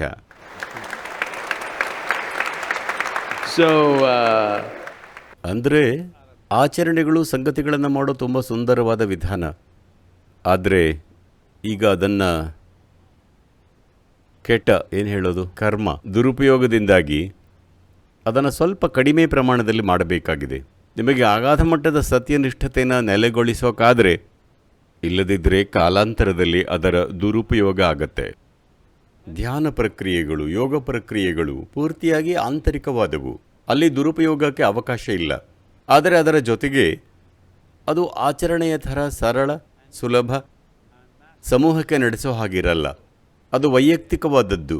ಅವರಿಗೆ ಕಲಿಸೋಕೆ ತುಂಬ ಸಮಯ ಬೇಕು, ಅರ್ಥ ಮಾಡಿಸೋಕೆ ತುಂಬ ಸಮಯ ಬೇಕು, ದೀರ್ಘಕಾಲದವರೆಗೆ ಅದಕ್ಕೆ ಬದ್ಧರಾಗೋ ಹಾಗೆ ಮಾಡೋಕ್ಕೆ ತುಂಬ ಸಮಯ ಬೇಕು. ಯಾಕಂದರೆ ಅವರಿಗೆ ಏನನ್ನೂ ಕಲಿಸಿದರೆ, ನೋಡಿ, ಜಗತ್ತಿನ ಇತರೆ ಕೆಲವು ಸ್ಥಳಗಳಿಗೆ ಹೋಲಿಸಿದರೆ ಇನ್ನರ್ ಇಂಜಿನಿಯರಿಂಗ್ನ ಪ್ರಕ್ರಿಯೆಗಳನ್ನು ಮುಂದುವರೆಸಿಕೊಂಡು ಹೋಗೋ ಜನರ ಪರ್ಸೆಂಟೇಜ್ ತುಂಬ ದೊಡ್ಡದಿದೆ.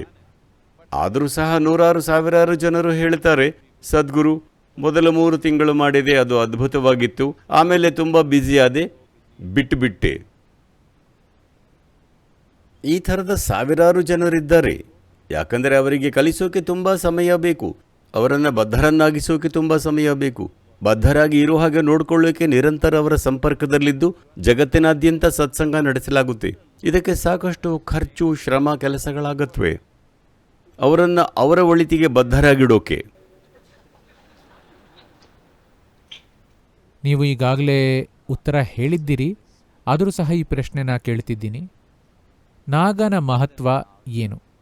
ನಾವಿಲ್ಲಿ ನಾಗನ ಎದುರಿಗೆ ಕುಳಿತಿದ್ದೀವಿ. ನಾನು ಬೆಂಗಳೂರಿನ ಸದ್ಗುರು ಸನ್ನಿಧಿಗೆ ಭೇಟಿ ನೀಡಿಲ್ಲ. ಅಲ್ಲಿ ನಾಗ ತುಂಬ ಪ್ರಾಮುಖ್ಯತೆ ಹೊಂದಿದೆ ಅಂತ ನನಗೆ ಗೊತ್ತು. ಶಿವನಿಗೂ ಸಹ ನಾಗ ತುಂಬ ಮುಖ್ಯವಾದದ್ದು. ಅದು ಯಾಕಷ್ಟು ಮುಖ್ಯ? ನೋಡಿ, ಎಲ್ಲೆಲ್ಲಿ ಅತೀಂದ್ರಿಯ ಜ್ಞಾನ ಇದೆಯೋ, ಎಲ್ಲೆಲ್ಲಿ ಇಂದ್ರಿಯಗಳನ್ನು ಮೀರಿದ ಗ್ರಹಿಕೆ ಇರುತ್ತೋ ಅಲ್ಲಿ ಯಾವಾಗಲೂ ಸರ್ಪ ಇರುತ್ತೆ. ನೀವು ಯಾವುದೇ ಪ್ರಾಚೀನ ಸಂಸ್ಕೃತಿಯನ್ನು ನೋಡಿದರೂ, ನೀವು ಆಫ್ರಿಕಾದ ತಂತ್ರವಿದ್ಯೆ ನೋಡಿದರೆ ಅಲ್ಲಿ ಸರ್ಪಗಳಿರುತ್ತವೆ. ನೀವು ಕ್ರಿಶ್ಚಿಯನ್ ಅತೀಂದ್ರಿಯತೆ ನೋಡಿದರೆ ಮೋಸೆಸ್ ಕೂಡ ಹಾವಿನಂಥ ಕೋಲನ್ನು ಹಿಡಿದಿದ್ದಾರೆ. ಯಾಕಂದರೆ ಸರ್ಪನ ತಗೊಂಡು ಹೋಗೋಕ್ಕೆ ಆಗಲಿಲ್ಲ, ಇಲ್ಲಿಂದ ತಗೊಂಡು ಹೋಗೋಷ್ಟರಲ್ಲಿ ಸತ್ತು ಹೋಗಿರ್ತಿತ್ತು. ಅಲ್ಲದೆ ಅವರು ಮರುಭೂಮಿಲಿದ್ದರು. ಅಂದರೆ ಸರ್ಪಕ್ಕೆ ಸಂಬಂಧಿಸಿದ ಏನಾದರೂ ಇರ್ತಿತ್ತು. ಸರ್ಪದ ಚಿತ್ರ ಇಲ್ಲದಿರೋ ಒಂದೇ ಒಂದು ದೇವಸ್ಥಾನವೂ ಇಲ್ಲ. ಎಲ್ಲೆಲ್ಲಿ ಜ್ಯೋತಿರ್ಲಿಂಗ ಇದೆಯೋ, ಅಂದರೆ ಎಲ್ಲಿ ಅನುಗ್ರಹದ ಮಹಾಪುರ ಇರುತ್ತೋ, ಜನರಿಗೆ ಎಲ್ಲಿ ಬೆಳಕು ಇರುತ್ತೋ ಅಲ್ಲಿ ಕೆಳಮುಖವಾಗಿ ಚಲಿಸೋ ಸರ್ಪ ಇರುತ್ತೆ. ದೇವಸ್ಥಾನದಲ್ಲಿ ಕೊನೆ ಪಕ್ಷ ಒಂದಾದರೂ, ಉಳಿದದ್ದೆಲ್ಲ ಹೀಗಿರುತ್ತೆ, ಒಂದು ಹೀಗಿರುತ್ತೆ. ಇಲ್ಲಿ ಧ್ಯಾನಲಿಂಗದಲ್ಲಿ ನೀವು ನೋಡಿ, ಕೆಳಮುಖವಾಗಿ ಚಲಿಸ್ತಿರೋ ಹಲವು ಸರ್ಪಗಳಿವೆ. ಯಾಕಂದರೆ ಇದು ಅನುಗ್ರಹದ ಮಹಾಪೂರವನ್ನು ಸೂಚಿಸೋಕೆ. ಇಲ್ಲಿ ವೆಳ್ಳೆಯನಗಿರಿ ಬೆಟ್ಟಗಳ ತಪ್ಪಲಲ್ಲಿರೋ ಸೌಭಾಗ್ಯ ನಮಗೆ ಸಿಕ್ಕಿದೆ. ಇದನ್ನು ದಕ್ಷಿಣದ ಕೈಲಾಸ ಅಂತೀವಿ. ಸ್ವತಃ ಶಿವ ಇಲ್ಲಿ ಬೇರೆಯೇ ರೀತಿಯ ಭಾವ ಮತ್ತು ಸ್ಥಿತಿಯಲ್ಲಿ 3.5 ತಿಂಗಳು ಇದ್ದ ಅಂತ ಕಥೆಗಳು ಹೇಳುತ್ತವೆ. ಹಾಗಾಗಿ ಇದು ವಿಶೇಷ ಗುಣವನ್ನು ಪಡೆದುಕೊಳ್ತು ಮತ್ತು ಈ ಬೆಟ್ಟಗಳ ಸುತ್ತ ಬೇರೆಯೇ ರೀತಿಯ ಅತೀಂದ್ರಿಯತೆ ಉಂಟಾಯಿತು. ಹಾಗಾಗಿ ನಾವು ಅನುಗ್ರಹದ ಮಹಾಪೂರದಲ್ಲಿದ್ದೀವಿ. ಜೊತೆಗೆ ಧ್ಯಾನಲಿಂಗ ಇದೆ, ಅದು ಸಹ ಅನುಗ್ರಹದ ಮಹಾಧಾರೆ. ಅಲ್ಲದೆ 11 ಡಿಗ್ರಿ ಅಕ್ಷಾಂಶದಲ್ಲಿದ್ದೀವಿ. ಅದು ತುಂಬ ಮುಖ್ಯ.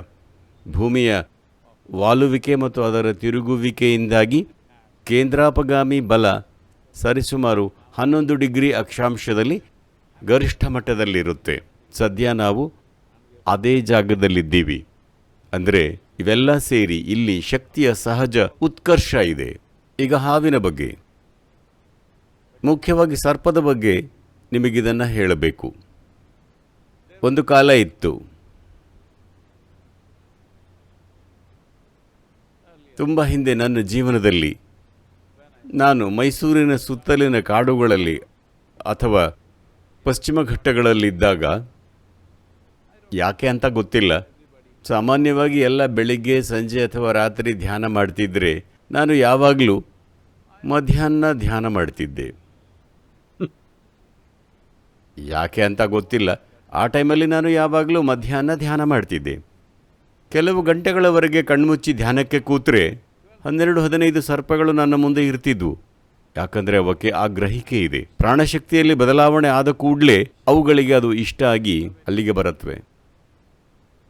ಹಾಗಾಗಿ ಆದಿಯೋಗಿ ಅಥವಾ ಶಿವ ತನ್ನ ಕುತ್ತಿಗೆಯಲ್ಲಿ ಸರ್ಪವನ್ನು ಇಟ್ಕೊಂಡಿರೋದು ಯಾಕಂದರೆ ಅದೊಂದು ಸರೀಸೃಪ, ಹರಿದಾಡೋ ಜೀವಿ. ಕೊನೆ ಪಕ್ಷ ಕೆಳಗಿರಬೇಕಿತ್ತು, ಆದರೆ ಇಲ್ಲ, ಅದು ಇಲ್ಲಿ ಅವನ ಪಕ್ಕದಲ್ಲಿದೆ. ಒಂದು ರೀತಿಯಲ್ಲಿ ಶಿವ ಗ್ರಹಿಕೆಯಲ್ಲಿ ಇದು ನನ್ನಷ್ಟೇ ಸಮರ್ಥ ಅಂತಿದ್ದಾನೆ. ಯಾಕಂದರೆ ಯೋಗದ ಜೀವಾಳನೇ ಗ್ರಹಿಕೆ. ಗ್ರಹಿಕೆ ಇಲ್ಲದೆ ಏನು ತಿಳ್ಕೊತೀರಿ? ನೀವು ಕುರುಡರಾಗಿದ್ದರೆ ಎಷ್ಟು ವಿಷಯ ಗೊತ್ತಾಗುತ್ತೆ, ಕಿವುಡರಾಗಿದ್ದರೆ ಎಷ್ಟು ವಿಷಯ ಗೊತ್ತಾಗುತ್ತೆ, ಏನೂ ಸಂವೇದನೆ ಇಲ್ಲದಿದ್ದರೆ ಎಷ್ಟು ವಿಷಯ ಗೊತ್ತಾಗುತ್ತೆ. ಅದೇ ಥರ ಸದ್ಯ ನಾವೇನಾಗಿದ್ದೀವೋ ಅದರ ಆಧಾರನೇ ಗ್ರಹಿಕೆ. ನಿಮ್ಮ ಗ್ರಹಿಕೆ ಎಷ್ಟು ಗಹನವಾಗಿದೆ ಅನ್ನೋದು ನಿಮ್ಮ ಜೀವನದ ಅನುಭವ ಮತ್ತು ನಿಮ್ಮ ತಿಳಿವು ಎಷ್ಟು ಗಹನವಾಗಿದೆ ಅನ್ನೋದನ್ನು ನಿರ್ಧರಿಸುತ್ತೆ. ಹಾಗಾಗಿ ಎಲ್ಲನೂ ಗ್ರಹಿಕೆಯ ಬಗ್ಗೆ. ಎಲ್ಲ ಸಾಧನ ನಿಮ್ಮ ಗ್ರಹಿಕೆಯನ್ನು ಹೆಚ್ಚಿಸೋ ಬಗ್ಗೆ, ನಿಮ್ಮ ಜ್ಞಾನವನ್ನು ಹೆಚ್ಚಿಸೋ ಬಗ್ಗೆ ಅಲ್ಲ, ಅದು ನಿಮ್ಮ ಗ್ರಹಿಕೆಯನ್ನು ಹೆಚ್ಚಿಸೋ ಬಗ್ಗೆ. ನಾನು ರಸ್ತೆಯಲ್ಲಿ ಹೋಗ್ತಾ ಇದ್ದಾಗ ಹಳ್ಳಿಯ ಗಮಾರನಿಗಿಂತ ದೊಡ್ಡ ಅಜ್ಞಾನಿ, ನನಗೇನು ಗೊತ್ತಿಲ್ಲ, ಆದರೆ ನನ್ನ ಕಣ್ಣು ತೆರೆದಿರುತ್ತವೆ. ಯಾಕಂದರೆ ನೀವು ನೋಡಬೇಕು, ಯೋಚಿಸಬೇಕಿಲ್ಲ. ಎಲ್ಲರೂ ತಾವು ಯೋಚಿಸಬೇಕು ಅಂದ್ಕೋತಾರೆ. ಯೋಚಿಸೋದು ಅಂದ್ರೇನು? ಈಗಾಗಲೇ ಏನು ಗೊತ್ತಿದೆಯೋ ಅದನ್ನು ಮರುಬಳಸೋದು. ಅದು ಟೈಮ್ ವೇಸ್ಟ್. ನೀವು ಯಾವಾಗಲೂ ಯೋಚನೆ ಮಾಡ್ತಿದ್ರೆ ತುಂಬ ಕಾಲದಿಂದ ತಿಳ್ಕೊಂಡಿರೋ ಅದೇ ಸಂಗತಿಗಳನ್ನು ಮರುಬಳಕೆ ಮಾಡ್ತಾ ಜೀವನನ ವ್ಯರ್ಥ ಮಾಡ್ತಿದ್ದೀರಿ. ಚಿಕ್ಕಂದಿನಲ್ಲಿ ಯಾವಾಗಲೂ ಏನು ನೋಡಿದ್ರೋ ಅದನ್ನೇ ಇನ್ನೂ ಯೋಚನೆ ಮಾಡ್ತಿದ್ದೀರಿ. ಯಾರೋ ಏನೋ ಹೇಳಿದ್ದನ್ನೇ ಇನ್ನೂ ಯೋಚನೆ ಮಾಡ್ತಿದ್ದೀರಿ. ನೀವು ಹೇಳಿದ್ದನ್ನೇ ಇನ್ನೂ ಯೋಚನೆ ಮಾಡ್ತಿದ್ದೀರಿ. ಕೊನೆಯಿಲ್ಲದ ಹಾಗೆ ಯೋಚಿಸೋದು ಅಂದರೆ ಈಗಾಗಲೇ ಗೊತ್ತಿರೋ ವಿಷಯಗಳನ್ನು ಮರುಬಳಕೆ ಮಾಡ್ತಿದ್ದೀರಿ. ಅಂದರೆ ನೀವು ಗ್ರಹಿಕೆಯಲ್ಲಿ ಆಸಕ್ತಿ ಹೊಂದಿಲ್ಲ ಅಂತ. ನೀವು ನಿಮ್ಮದೇ ಏನೋ ಮಾಡಿಕೊಳ್ಳೋಕೆ ನೋಡ್ತಿದ್ದೀರಿ. ನಿಮಗೆ ಇನ್ನೂ ಶೂನ್ಯತ್ವದ ಬೆಲೆ ಗೊತ್ತಿಲ್ಲ. ನೀವು ನಿಮ್ಮದೇ ಏನೋ ಮಾಡಿಕೊಳ್ಳೋಕೆ ನೋಡ್ತಿದ್ದೀರಿ. ಅದೇನು ಅನ್ನೋ ಒಂದು ಚಿತ್ರಣ ನಿರ್ಮಿಸಿಕೊಳ್ಳೋಕೆ ನೋಡ್ತಿದ್ದೀರಿ. ಅಂದರೆ ಯೋಗದ ಜೀವಾಳ ಗ್ರಹಿಕೆ, ಅತೀಂದ್ರಿಯ ಜ್ಞಾನದ ಜೀವಾಳ ಗ್ರಹಿಕೆ, ತಂತ್ರದ ಜೀವಾಳ ಗ್ರಹಿಕೆ. ಗ್ರಹಿಕೆ ಇಲ್ಲದೆ ಏನೂ ಇಲ್ಲ.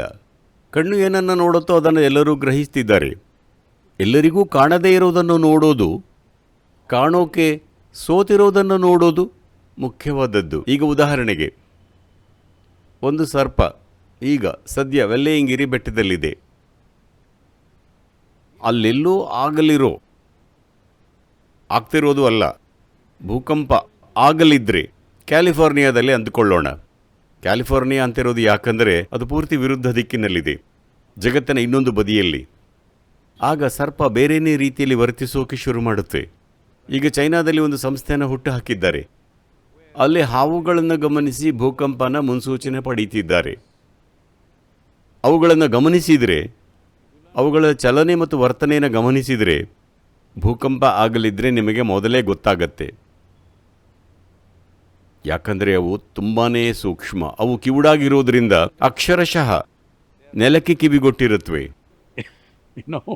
ಇಡೀ ದೇಹ ನೆಲದ ಮೇಲಿದ್ದು ಪ್ರತಿ ಕಂಪನವನ್ನು ಗ್ರಹಿಸುತ್ತವೆ. ಅದು ಬರೀ ಭೂಮಿಯ ಕಂಪನಗಳ ಬಗ್ಗೆ ಅಲ್ಲ, ಅವುಗಳಿಗೆ ಬೇರೆಯೇ ಮಟ್ಟದ ಗ್ರಹಿಕೆ ಇರುತ್ತೆ. ಈ ಗ್ರಹಿಕೆ ಅವುಗಳಿಗೆ ಕೆಲವು ಶಕ್ತಿಗಳ ಬಗ್ಗೆ ಅಸಾಮಾನ್ಯ ಸೂಕ್ಷ್ಮ ಗ್ರಾಹಿತ್ವವನ್ನು ಕೊಡುತ್ತೆ. ಹಾಗಾಗಿ ಸಹಜವಾಗಿ ಇತ್ತೀಚೆಗೆ ಸಾಕಷ್ಟು ವಿಡಿಯೋಗಳು ಸೋಷಿಯಲ್ ಮೀಡಿಯಾದಲ್ಲಿ ಕಂಡು ಬರ್ತಿರುತ್ತವೆ. ಹೇಗೆ ದೊಡ್ಡ ಹಾವೊಂದು ಲಿಂಗಕ್ಕೆ ಸುತ್ತು ಹಾಕ್ಕೊಂಡಿತ್ತು, ಯಾವುದೋ ದೇವಸ್ಥಾನದಲ್ಲಿ ನಿರ್ದಿಷ್ಟ ಸಮಯಕ್ಕೆ ಬರುತ್ತೆ ಅಂತ. ಕೆಲವೊಂದನ್ನು ಸುಮ್ಮನೇನು ಮಾಡಿರಬಹುದು, ಆದರೆ ಇದು ಹುರುಳಿಲ್ಲದ ಕಥೆಗಳಲ್ಲ. ಅದಕ್ಕೆ ಅರ್ಥ ಇದೆ. ಯಾಕಂದರೆ ನನ್ನದೇ ಅನುಭವದಿಂದ ಹೇಳ್ತಿದ್ದೀನಿ. ಒಂದೆಡೆ ಕೂತು ನಿರ್ದಿಷ್ಟ ಸ್ಥಿತಿಯಲ್ಲಿದ್ದರೆ ನನ್ನ ಸುತ್ತ ಬಂದಿರ್ತಿದ್ವು. ಎಲ್ಲ ಯೋಗಿಗಳಿಗೂ ಇದು ಅನುಭವಕ್ಕೆ ಬಂದಿರುತ್ತೆ. ಹಲವು ಯೋಗಿಗಳು ಯಾವಾಗಲೂ ತಮ್ಮೊಂದಿಗೆ ಹಾವನ್ನು ಇಟ್ಕೊಳ್ತಿದ್ರು. ಬಹುಶಃ ಮೋಸಸ್ ಇದರ ಬಗ್ಗೆ ಇಲ್ಲಿಂದ ಹೋಗ್ತಿದ್ದ ಜನರಿಂದ ಕೇಳಿರಬಹುದು. ಯಾಕಂದರೆ ಇಲ್ಲಿ ಯೋಗಿಗಳು, ವ್ಯಾಪಾರಿಗಳು ಜಗತ್ತಿನ ಆ ಭಾಗಕ್ಕೆ ಸುಮಾರು 8,000 to 10,000 ವರ್ಷಗಳ ಹಿಂದಿನಿಂದಲೂ ಹೋಗ್ತಿದ್ರು. ಯಾವ ಮಟ್ಟಿಗೆ ಅಂದರೆ ಭಾರತದ ವ್ಯಾಪಾರಿಗಳು ಕಟ್ತಿದ್ದ ತೆರಿಗೆ ಹಣದಿಂದ ದೊಡ್ಡ ನಗರಗಳನ್ನು ಕಟ್ಟಿಕೊಂಡ್ರು. ಅಲೆಪೋ ಒಂದು ನಗರ ದುರದೃಷ್ಟವಶಾತ್ ಈಗ ಹಾಳಾಗಿದೆ. ಪಲ್ಮಾರ ಇನ್ನೊಂದು ನಗರ. ಇವನ್ನೆಲ್ಲ ಬರೀ ಭಾರತೀಯ ವ್ಯಾಪಾರಿಗಳ ತೆರಿಗೆ ಹಣದಿಂದ ಕಟ್ಟಿದ್ದು. ಆ ಕಾಲದಲ್ಲಿ ಅಷ್ಟರ ಮಟ್ಟಿಗೆ ಅಲ್ಲಿಗೆ ಪ್ರಯಾಣಿಸ್ತಿದ್ರು. ನೀವು ಈಗಿನ ಭಾರತದ ಪಶ್ಚಿಮದ ಅಂಚಲ್ಲಿರೋ ಗುಜರಾತನ್ನು ತೆಗೆದುಕೊಂಡರೂ ಸಹ ಸುಮಾರು 3,000 ಕಿಲೋಮೀಟರ್ಗಳಿಂತಲೂ ಹೆಚ್ಚು ದೂರ ಆಗುತ್ತೆ. ಆದರೂ ಸಹ ಅಷ್ಟರ ಮಟ್ಟಿಗೆ ಜನರು ವ್ಯಾಪಾರದ ಸರಕುಗಳನ್ನಿಟ್ಟುಕೊಂಡು ಪ್ರಯಾಣಿಸ್ತಿದ್ರು.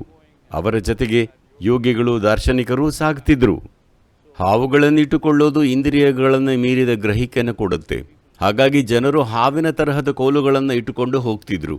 ಈ ಥರದ ಸಂಗತಿಗಳೆಲ್ಲ ಇವೆ. ಅದರ ಮುಖ್ಯವಾದ ಸಂಗತಿ ಅಂದರೆ ಕೆಲವು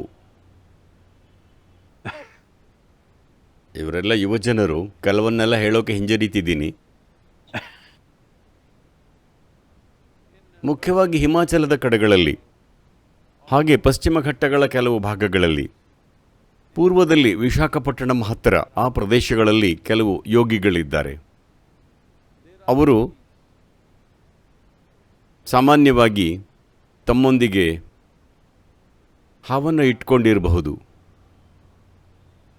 ಆದರೆ ಈಗೆಲ್ಲ ಇರಲ್ಲ. ಅವರು ತಮ್ಮ ಎಡಗೈಗೆ ಹಸಿರು ಗಾಜಿನ ಬಳೆ ಹಾಕ್ಕೊಂಡಿರ್ತಾರೆ. ಅವರನ್ನು ಸೂಕ್ಷ್ಮವಾಗಿ ಗಮನಿಸಿದರೆ ತಮ್ಮ ಮೂಗಿನ ಬಲ ಹೊಳ್ಳೆನ ಜೇನುಮೇಣದಿಂದ ಮುಚ್ಚಿರ್ತಾರೆ. 1 ಸೌರ ಆವರ್ತದವರೆಗೆ, ಅಂದರೆ 12.25 ವರ್ಷ ಬರೀ ಒಂದು ಹೊಳ್ಳೆಯಿಂದ ಉಸಿರಾಡ್ತಾರೆ. ಸಾಮಾನ್ಯವಾಗಿ ಅದು ನಿಮ್ಮನ್ನು ಸಾಯಿಸುತ್ತೆ. ಯಾಕಂದರೆ ಸಾವು ಹತ್ತಿರ ಬರ್ತಿದೆ ಅಂತ ಗಮನಿಸೋಕೆ ಒಂದು ದಾರಿ ಅಂದರೆ ನಿಮ್ಮ ಉಸಿರಾಟ ಕೇವಲ ಒಂದು ಹೊಳ್ಳೆಗೆ ಶಿಫ್ಟ್ ಆಗುತ್ತೆ. ಪ್ರತಿ 40 ನಿಮಿಷಕ್ಕೆ ಇದರಿಂದ ಅದಕ್ಕೆ, ಅದರಿಂದ ಇದಕ್ಕೆ ಹೇಗೆ ಬದಲಾಗಬೇಕೋ ಹಾಗಾಗಲ್ಲ. ಒಂದು ಹೊಳ್ಳೆಯಲ್ಲಿ ಮಾತ್ರ ಆಗ್ತಿದೆ ಅಂದರೆ ಸಾವು ಹತ್ತಿರ ಬರ್ತಿದೆ ಅಂತ.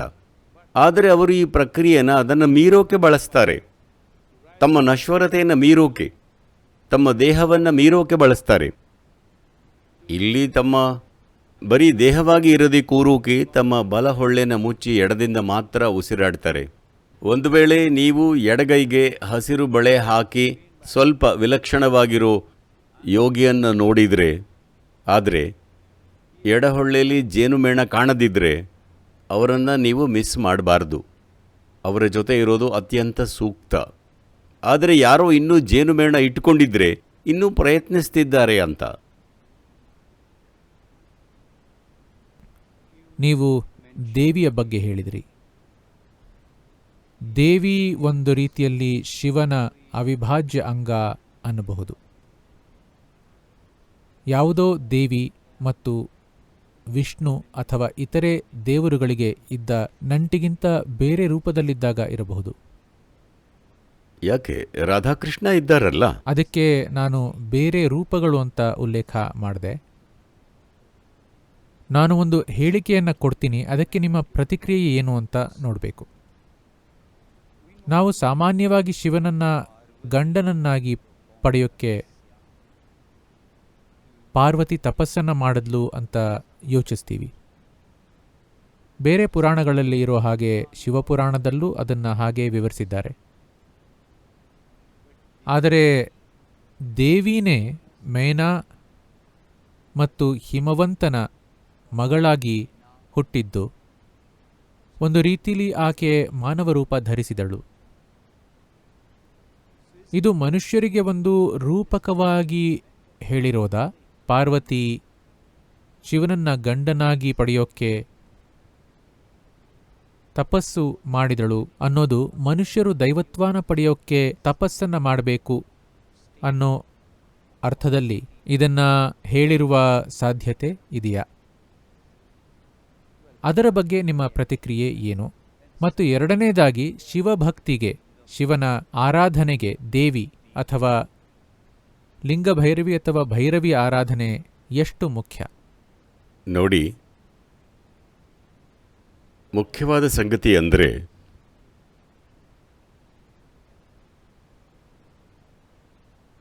ಯಾವುದನ್ನು ನಾವು ಶಿವ ಅಂತ ಕರಿತೀವಿ ಅಥವಾ ಯಾರನ್ನು ನಾವು ಶಿವ ಅಂತಿದ್ದೀವಿ, ಅವನನ್ನು ಪೂಜಿಸೋದಲ್ಲ, ಅದನ್ನು ಸಾಧಿಸಬೇಕು, ಅಂತರ್ಗತವಾಗಿಸ್ಕೋಬೇಕು.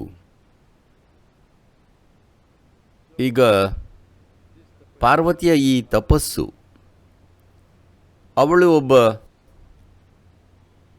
ರಾಜಕುಮಾರಿಯಾಗಿದ್ದರೂ ಸಹ ಅವಳು ಅವನನ್ನು ಸಾಧಿಸೋಕೆ ನೋಡ್ತಾಳೆ. ಪ್ರಸಿದ್ಧ ಸಂಸ್ಕೃತಿಲಿ ಸ್ತ್ರೀಯೊಬ್ಬಳು ಪುರುಷನನ್ನು ಪಡೆಯೋಕೆ ಬಯಸೋದು ಅಂದರೆ ಮದುವೆ. ಆದರೆ ಅವಳು ಅವನನ್ನು ಸಾಧಿಸೋಕೆ ಬಯಸ್ತಾಳೆ, ಅವನ ಸಂಗಾತಿಯಾಗೋಕೆ ಬಯಸ್ತಿಲ್ಲ. ಅವಳು ಸಂಬಂಧವನ್ನು ಬಯಸ್ತಿಲ್ಲ, ಅವನನ್ನು ಸಾಧಿಸೋಕೆ ಬಯಸ್ತಾಳೆ. ಅದೇ ಸಾಧನ. ಆದರೆ ಅವನು ನಿರ್ಲಕ್ಷಿಸಿದ. ಹಾಗಾಗಿ ಅವಳು ತನ್ನ ಆಹಾರ ವಸ್ತ್ರಗಳನ್ನು ತ್ಯಜಿಸಿದಳು. ಎರಡು ಅತಿ ಮುಖ್ಯ ಸಂಗತಿಗಳು. ಎಲ್ಲರಿಗೂ ಆಹಾರ ತುಂಬ ಮುಖ್ಯ, ಬಟ್ಟೆ ಮುಖ್ಯವಾಗಿ ಸ್ತ್ರೀಗೆ ತುಂಬ ಮುಖ್ಯ. ಅವಳು ಎರಡನ್ನೂ ತ್ಯಜಿಸಿದಳು. ಅವಳು ದ್ವಿಪರ್ಣ ಆದಳು. 2 ಎಲೆ ಮೈ ಮುಚ್ಚಿಕೊಳ್ಳೋಕೆ, ಪ್ರತಿದಿನ ತಿನ್ನೋಕೆ 2 ಬರೀ ಎಲೆಗಳು ಅಷ್ಟೇ. ಪ್ರತಿಕ್ರಿಯೆ ಬರಲಿಲ್ಲ. ಅವಳು 1 ಎಲೆಯನ್ನು ಬಿಟ್ಟು ಏಕಪರ್ಣ ಆದಳು. ಮೈ ಮುಚ್ಚಿಕೊಳ್ಳೋಕೆ ಬರೀ 1 ಎಲೆ, ತಿನ್ನೋಕೆ 1 ಎಲೆ. ದೇಹ ಕೃಶವಾಯಿತು. ಆದರೂ ಮುಂದುವರೆಸಿದಳು. ಯಾವುದೇ ಪ್ರತಿಕ್ರಿಯೆ ಬರಲಿಲ್ಲ. ಆಗ ಅವಳು ಅಪರ್ಣ ಆದಳು. ಏನೂ ಇಲ್ಲ, ಮೈ ಮುಚ್ಚಿಕೊಳ್ಳೋಕ್ಕೂ ಇಲ್ಲ, ತಿನ್ನೋಕ್ಕೂ ಇಲ್ಲ. ಇದನ್ನು ಗಮನಿಸ್ತಿರೋರು ಇನ್ನು ಸಾವು ಅಂದ್ಕೊಂಡ್ರು. ಒಂದಿಷ್ಟು ಸಮಯ ಅಷ್ಟೇ. ಇದನ್ನು ನೋಡೋಕ್ಕಾಗದೆ ಅವಳ ತಾಯಿ ಮೈನಾ ಹೇಳಿದಳು, ಉ ಮಾ ಅಂದರೆ ಸಾಕು. ಆಮೇಲೆ ಅವಳು ಉಮಾ ಆದಳು. ಅವಳ ಒಂದು ಹೆಸರು, ಅದು ಸಾಕು ಅಂದ ಹಾಗೆ. ಆದರೆ ಅವಳಿಗದು ಸಾಕೆನಿಸಿರಲಿಲ್ಲ. ಆದರೆ ಶಿವ ಮಣಿದ. ಯಾಕಂದರೆ ನೀವು ಅದನ್ನು ಏನು ಬೇಕಾದರೂ ಕರಿಬಹುದು, ಅವನನ್ನು ಸಾಧಿಸಬೇಕು ಇಲ್ಲ ಸಾಯಬೇಕು ಅಂತಿದ್ಲು. ನೀವು ಅದನ್ನು ಆತ್ಮಹತ್ಯೆ ಅನ್ನಿ, ತ್ಯಾಗ ಅನ್ನಿ, ಅಥವಾ ಅದನ್ನು ಸಾಧನ ಅನ್ನಿ. ಅವಳು ಆ ಸ್ಥಿತಿಯಲ್ಲಿದ್ದಳು, ಒಂದು ಸಾಧಿಸಬೇಕು ಇಲ್ಲ ಸಾಯಬೇಕು ಅಂತ. ಅವನಿಗೆ ಅದನ್ನು ನಿರಾಕರಿಸೋಕ್ಕಾಗಲಿಲ್ಲ. ಯಾಕಂದರೆ ಅವಳು ಎಲ್ಲವನ್ನೂ ಮೀರಿ ಹೋದಳು. ಸುಖ, ಸೌಕರ್ಯ, ಪೋಷಣೆ, ನಾಚಿಕೆ ಎಲ್ಲವನ್ನೂ ಮೀರಿದಳು. ಹಾಗಾಗಿ ಅವಳನ್ನು ತನ್ನ ಭಾಗವಾಗಿಸ್ಕೊಂಡ. ಅವನು ಅವಳನ್ನು ಬರೀ ಮದುವೆಯಾಗಲಿಲ್ಲ, ಅವಳನ್ನು ತನ್ನದೇ ಭಾಗವಾಗಿಸ್ಕೊಂಡು ಅರ್ಧನಾರೀಶ್ವರನಾದ. ಅವನ ಅರ್ಧ ಭಾಗ ಅವಳಾದಳು. ಅದನ್ನು ಹಗುರವಾಗಿ ತಗೋಬಾರದು. ಅವಳದನ್ನು ಸಾಧಿಸಿದಳು. ಅವನನ್ನು ಮದುವೆಯಲ್ಲಿ ಪಡೆದುಕೊಂಡಿದ್ದಲ್ಲ, ಆತ್ಮಹತ್ಯೆ ಮಾಡ್ಕೋತೀನಿ ಅಂತ ಹೆದರಿಸಿ ಹೇಗೋ ಮದುವೆ ಮಾಡಿಕೊಂಡಿದ್ದಲ್ಲ. ಕೆಲವರು ಹಾಗೆ ಮಾಡ್ತಾರೆ. ಅದನ್ನು ನೀವು ಆ ರೀತಿ ನೋಡಬಾರದು. ಅಂದರೆ ಇದು ಶಿವನನ್ನು ಸಾಧಿಸೋ ಬಗ್ಗೆ, ಶಿವನನ್ನು ಪೂಜಿಸೋ ಬಗ್ಗೆ ಅಲ್ಲ. ನಾನು ಸಹ ಶಿವನ ಭಕ್ತ ಅಂತ ಜನರು ಅಂದ್ಕೋತಾರೆ. ಇಲ್ಲ, ನಾನಲ್ಲ. ನಾನೆಲ್ಲೂ ಸಹ ಶಿವಪೂಜೆ ಮಾಡಿಲ್ಲ. ಕೆಲವು ದೇವಸ್ಥಾನಗಳಿಗೆ ಹೋದಾಗ ಅಲ್ಲಿನ ಅರ್ಚಕರು ಒತ್ತಾಯಿಸಿದಾಗ ಮಾಡಿದ್ದು ಬಿಟ್ಟರೆ ನನಗೆ ಅವೆಲ್ಲ ಗೊತ್ತಿಲ್ಲ. ಅವನು ನನ್ನ ಉಸಿರನ್ನೇ ವಶಪಡಿಸಿಕೊಂಡಿದ್ದಾನೆ, ನನ್ನ ಉಸಿರೇ ಆಗಿದ್ದಾನೆ. ಉಸಿರಿಂದ ಬೇರ್ಪಡಿಸೋಕೆ ನೋಡ್ತೀನಿ, ಆದರೆ ಆಗಲ್ಲ. ಹಾಗಾಗಿ ಉಚ್ಛ್ವಾಸ ನಿಶ್ವಾಸ ಮಾಡೋದೇ ಉತ್ತಮ ಅಂದುಕೊಂಡೆ. ಒಮ್ಮೆ ಯಾರೋ ನಿಮ್ಮ ಉಸಿರನ್ನು ಕದ್ದರೆ ನಿಮ್ಮನ್ನೇ ಸೆರೆ ಹಿಡಿದಂತೆ.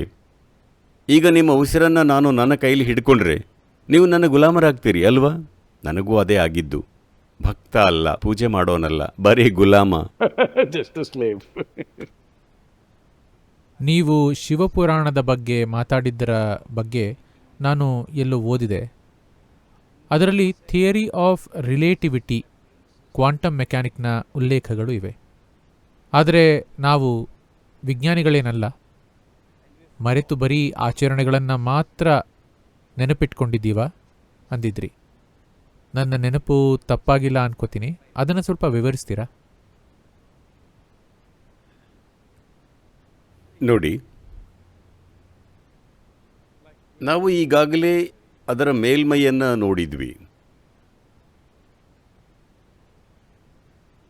ಕ್ವಾಂಟಮ್ ಅಂದಾಗ ಒಂದು ಜಿಗಿತದ ಬಗ್ಗೆ ಮಾತಾಡ್ತಿದ್ದೀರಿ. ಏನು ಆ ದೊಡ್ಡ ಜಿಗಿತ? ಭೌತಿಕದಿಂದ ಅಭೌತಿಕದೆಡೆಗೆ, ಕಣದಿಂದ ಅಲೆಗೆ. ಅದು ದೊಡ್ಡ ಗೊಂದಲ ಅಂತ ಈಗ ಗೊತ್ತಾಗ್ತಿದೆ. ಅದು ಕಣನ ಅಲೆನ ಗೊತ್ತಾಗಲ್ಲ. ಒಮ್ಮೆ ಅದು ಅಲೆ, ಒಮ್ಮೆ ಅದು ಕಣ. ಮೂಲಭೂತವಾಗಿ ನೀವು ಯಾವಾಗಲೂ ತೀರ್ಮಾನಕ್ಕೆ ಬರೋದರಲ್ಲಿ ಬ್ಯುಸಿ ಇರ್ತೀರಿ ಮತ್ತು ಎಲ್ಲ ತೀರ್ಮಾನಗಳು ತಪ್ಪಾಗಿವೆ. ಕಳೆದ 100 ವರ್ಷಗಳ ಕಾಲದಲ್ಲಿ ಈ ಸೃಷ್ಟಿಯ ಆಧಾರ ಏನು ಅನ್ನೋ ಬಗ್ಗೆ ನಿಮ್ಮ ಅಭಿಪ್ರಾಯನ ಎಷ್ಟು ಸಲ ಬದಲಾಯಿಸಿದಿರಿ? ಎಷ್ಟು ಸಲ ಎಷ್ಟೆಲ್ಲ ಸಿದ್ಧಾಂತಗಳನ್ನು ತಂದ್ರಿ?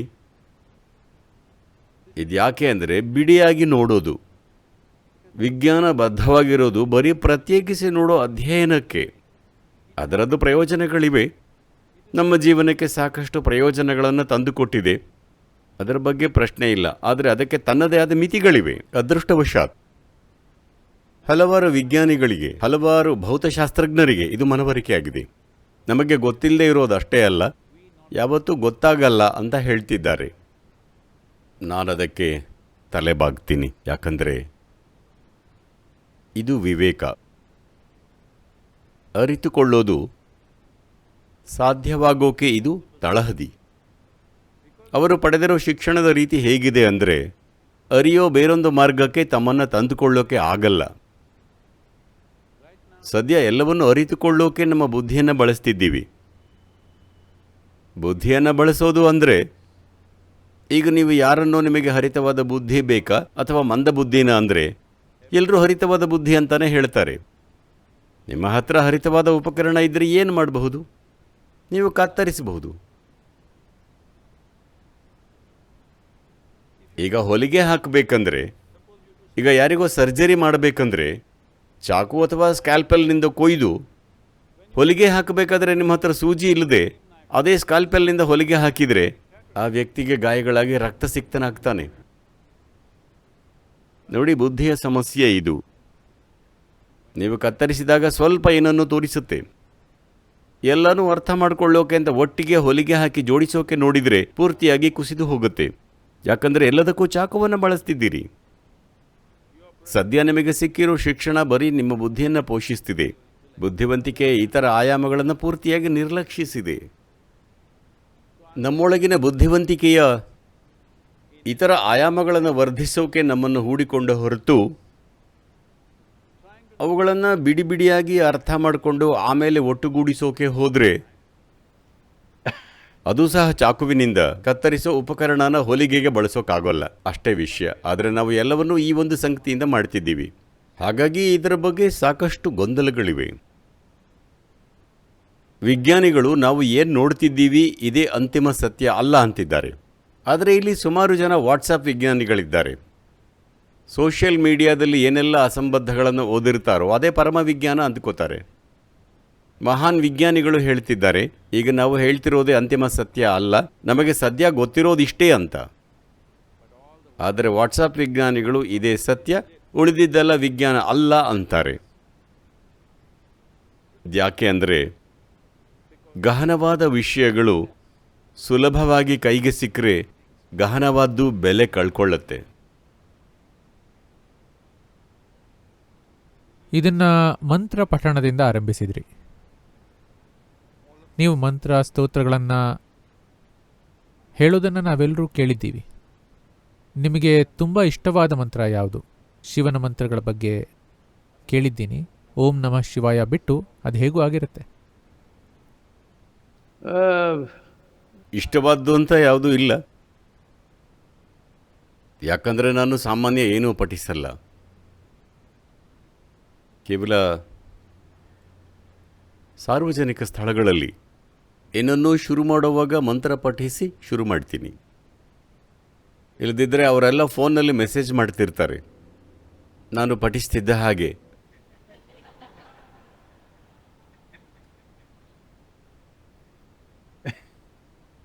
ಒಬ್ಬನೇ ಇದ್ದಾಗ ನಾನು ಮಂತ್ರ ಪಠಿಸಲ್ಲ.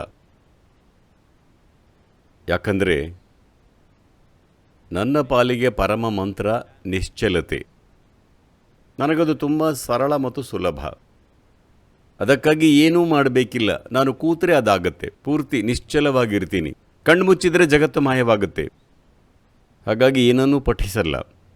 ಆದಿಯೋಗಿ ಕೂಡ ಏನನ್ನೂ ಪಠಿಸಿದ್ದ ಅಂತ ನನಗೆ ಅನಿಸಲ್ಲ. ಉಳಿದವರು ಪಠಿಸ್ತಿದ್ದಾರೆ. ಒಂದು ಸುಂದರವಾದ ಜನ್ ಕಥೆ ಇದೆ.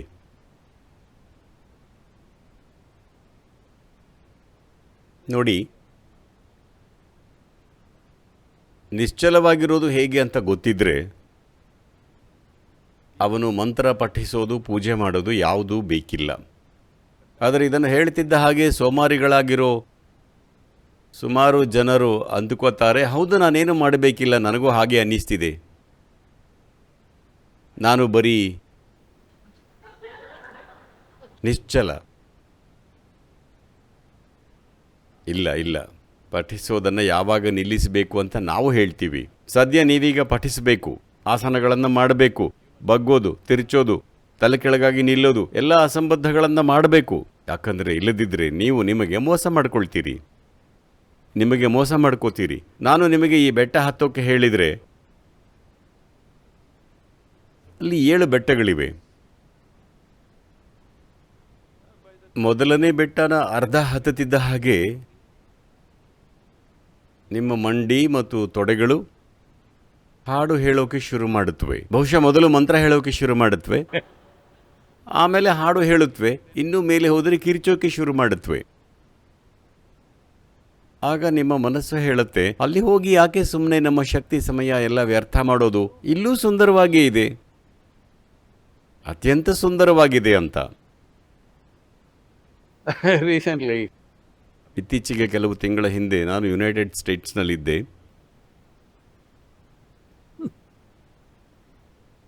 ಮತ್ತು ಆ ವ್ಯಕ್ತಿಗೆ ಮದುವೆಯಾಗಿ 3 ಮಕ್ಕಳಿದ್ದರು.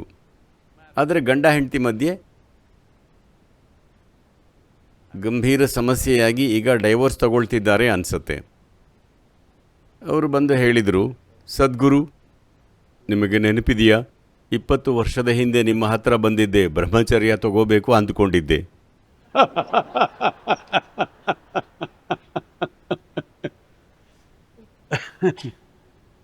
ಆಶ್ರಮಕ್ಕೆ ಬಂದು 1-2 ವರ್ಷ ಇರಿ, ಆಮೇಲೆ ನೋಡೋಣ ಅಂತ ಹೇಳಿದ್ರಿ.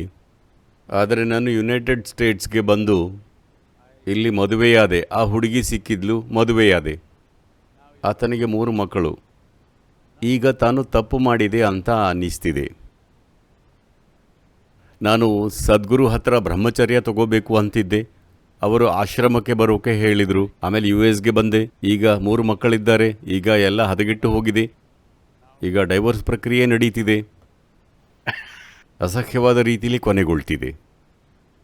ಈ ಥರ ಜನರು ಪರ್ವತ ಹತ್ತುವಾಗ ಕಾಲು ನೋವಾದರೆ ಅವರ ಆದ್ಯತೆಗಳು ಬದಲಾಗತ್ವೆ.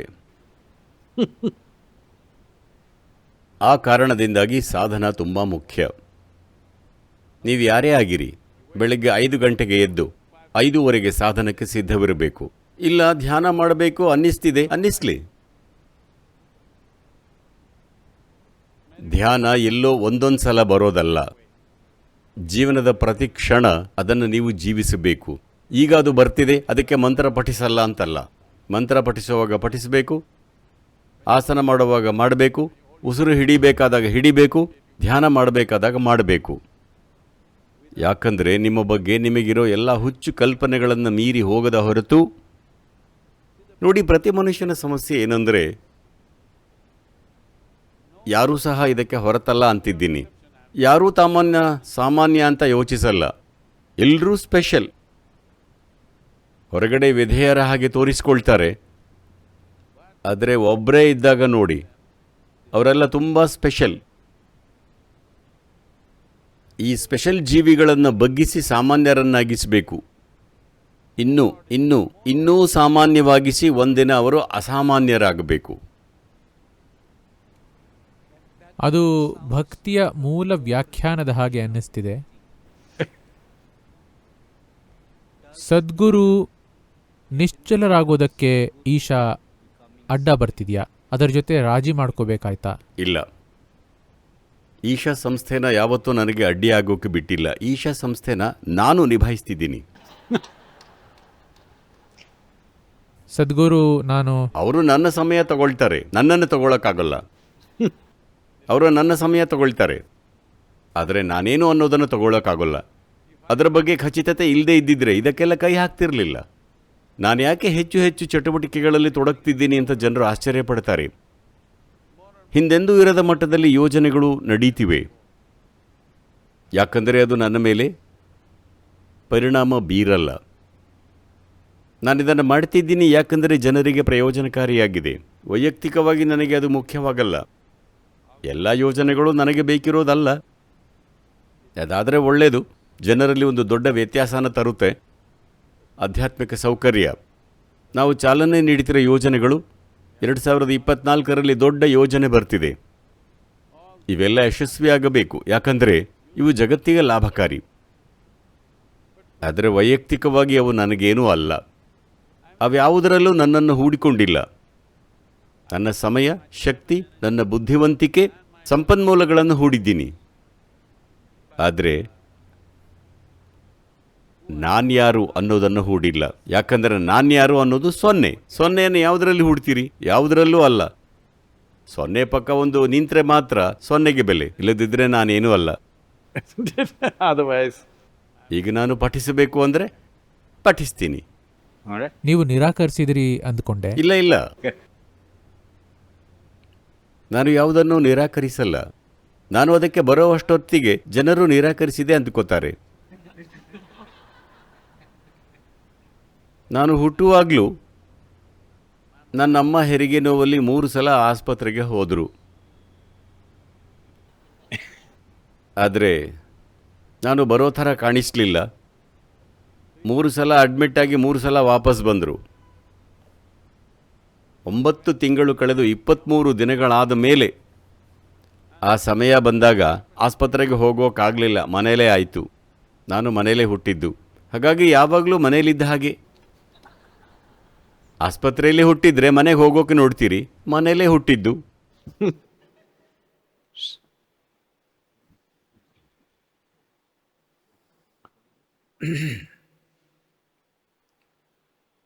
नागेन्द्रहाराय त्रिलोचनाय भस्माङ्गरागाय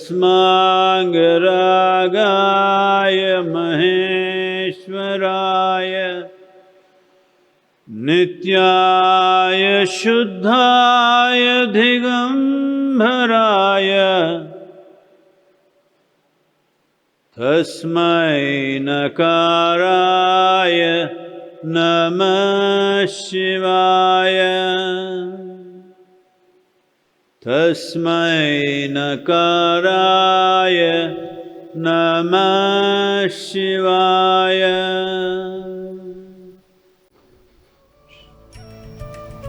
Namaskaram, sir. Thank you for you being here.